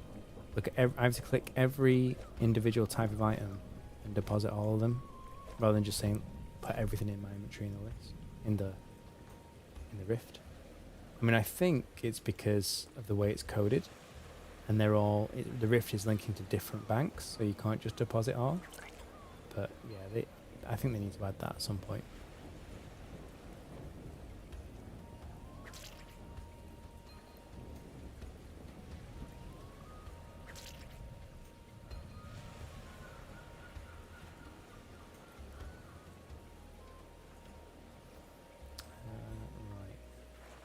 Is it worth me getting starfish? I think probably not. Nah, they're only level 18. We're not going to get them. We'll get the kelp. Kelp is primary because it's highest level, then limpets, then potatoes. And then anything else after potatoes is just a bonus, I think. Because if you look, really, hogberries I guess are okay, but yeah, the returns on of XP for the time spent starts to become not worth it so much when you get below potatoes. Deposit ore would have been annoying for potions, but we have the belt now. Yeah, you're 100% right actually. If you had potions in your inventory, and then you went to a rift and clicked deposit all and lost your potions, because you can't just get them back out of the rift, you can only deposit, so you then have to go back to the bank to get your potions. That would be really annoying. But if you're now keeping your potions on your belt, then yeah, they can now do that. Yeah, you're right, 100%. Maybe it was a deliberate design choice then to not allow a deposit all for that exact reason, but now that we have a potion belt, then they can do a deposit all option. Mandy Marinhauser, look at that. I bet that's a quest character. Looks like a quest character to me. We're going to get our 50 forager actually as well. That's great. That's really good. We'll get 50 forager and we will we'll get our forager cape. Because to be honest, I don't like this alchemy cape. But what do you think? I've got a few capes now, and for me, this is probably my least favourite one. But yeah, what do you think is the best cape and what do you think is the ugliest cape? I don't even know what the forager cape looks like actually. I've not seen it, or I probably have seen it a long time ago, but I don't remember. It's a really weird route. We're like doing the kelp here, and then running up here to get the limpets, and then the kelp respawns, then we get the kelp, and then we run through here to finish off the run. It's really quite an odd little run. We've only got 5 inventory slots left actually, so what I'll do is I will just take a couple of starfish, and we'll get the last kelp from here, and then we'll repeat the same thing again. Instead of doing the full circuit, we're now going kind of left and right along the front of the beach, which is a bit unusual, but just because of where our forager profession is at, it's I think that's the most optimal way to do it. Like when we can upgrade and get the better not periwinkles, the better shells, the better nettles, the better bell plants, and the monument pieces as well. That's really going to change this run, but for now I think this is the best way. Oh look, there we go. There's our 50 forager. Look at that. Right, let's do one more run here and then we'll go grab our cape. Our cape looks like a baby bib. It really does. It's the shape, isn't it? It's not so much the design, like the colour and the pattern. It's the shape of it. It really looks like a bib. Okay, this hasn't respawned yet. It will respawn though, so let's be patient. Have they moved? They've moved this kelp. Oh no, maybe not. No, the shell was up there, not the kelp. Okay.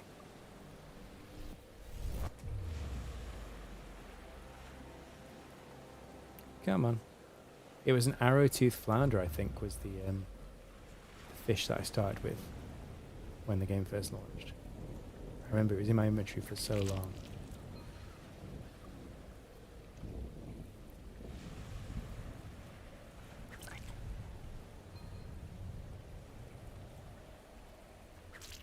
Yeah, elk cape I'm not a fan of. The tanning cape, or the, what's it called, leatherworker cape, it was nice because it was a bit different. It was kind of like brown and boring, but I liked the fact that it wasn't like other capes. It was a bit more muted, and that in itself made it a bit more interesting. What other capes do we have? The mine, I don't think I ever bought the mining cape actually. I need to go and do that.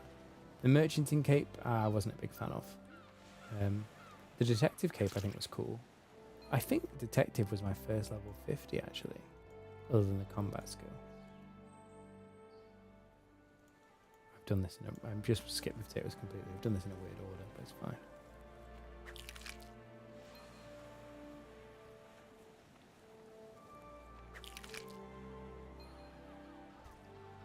Actually, do you know what? I think running back and forth and just ignoring the potatoes, just doing 6 kelp, 6 limpets. 6 kelp. And it still doesn't work, does it? Because then the limpets won't have respawned in time. Yeah, I've got 6 slots to fill. That's the problem. Maybe I'll just run around and get the potatoes and the hogberries to fill those 6 slots. You love your mining cape. So stylish. Yeah, well, yeah, that's because you've got 500 mining. You're rank 19 mining. No wonder you love your mining cape.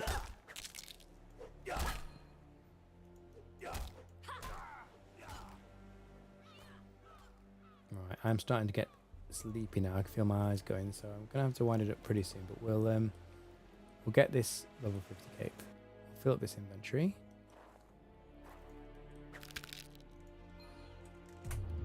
I do like the sense spell. It's such a nice little addition to the game. Just a little quality of life feature.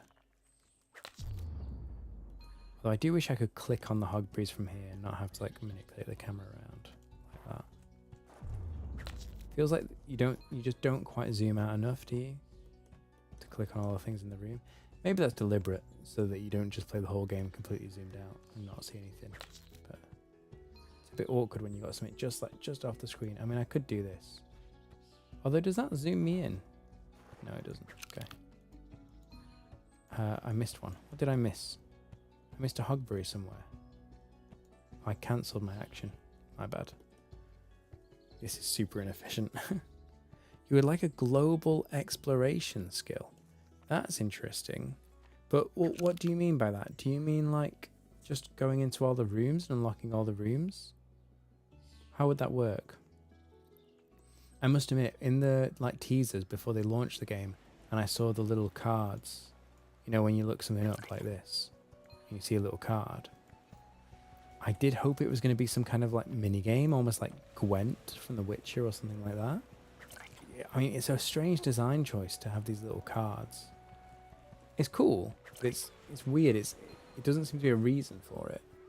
And I would love to see them add like a profession or some element that was like, oh, I've collected them all. I've gone and investigated all the different forageable ingredients or whatever, and have that as like a collection log or like even like a little mini game. You would like to have a global exploration skill that levels up when you identify stuff with sense. That's interesting. I like that. Yeah, so you'd have like hidden stuff. Like that swirl symbol, for example, which I think is used in Branov Inheritance. Just because it's not come up in any quest yet, and Missing Fisherman didn't exist till recently, and that's been around for a while. But little things like that, to be able to sense and pick them up as part of exploration. Yeah, that's an interesting idea. I like that. Archaeology and cartography would make great global professions. Yeah, they would. That would be cool. I mean, I think you'd struggle to have archaeology in like the current episodes, but in other episodes, yeah, sure. Costume Cat says it's aesthetic. What's aesthetic? The that little swirl on the door, on the wall. I don't think it is aesthetic. I think it's part of a quest. Brighter Shores is played on a board game / theatre stage. So those are cards of the board game. Oh, really? Oh, that's interesting. I never thought about it like that. That does actually make sense, though. That this is like all meant to be like a board game, and then the cards are part of the board game. That's interesting. Seems unnecessarily convoluted, but interesting nonetheless. Right, let's upgrade our cape, because this cape is making me angry. There's something for archaeology in each episode already. Oh yeah, of course, the monument. Yeah, the monument would be good for that. Hematic ruins, fossils, and Chronopolis sewers. Yeah, I suppose so. What do you mean by hematic ruins? You're talking about something in Hope Forest, I guess, but I don't know what you mean by hematic ruins. Oh, this here, yeah. Yeah, that's true. These are random, these ruins, aren't they? They do seem like they should have something to them. Yeah, that's a good point. Right, Forager Cape, here we go. Oh, this looks nice actually, doesn't it? Look at that. Oh, I like that. A bit more traditional of a cape. That looks nice, doesn't it? I like the colour palette on it. Don't you think? That's much nicer than the alchemy cake, certainly.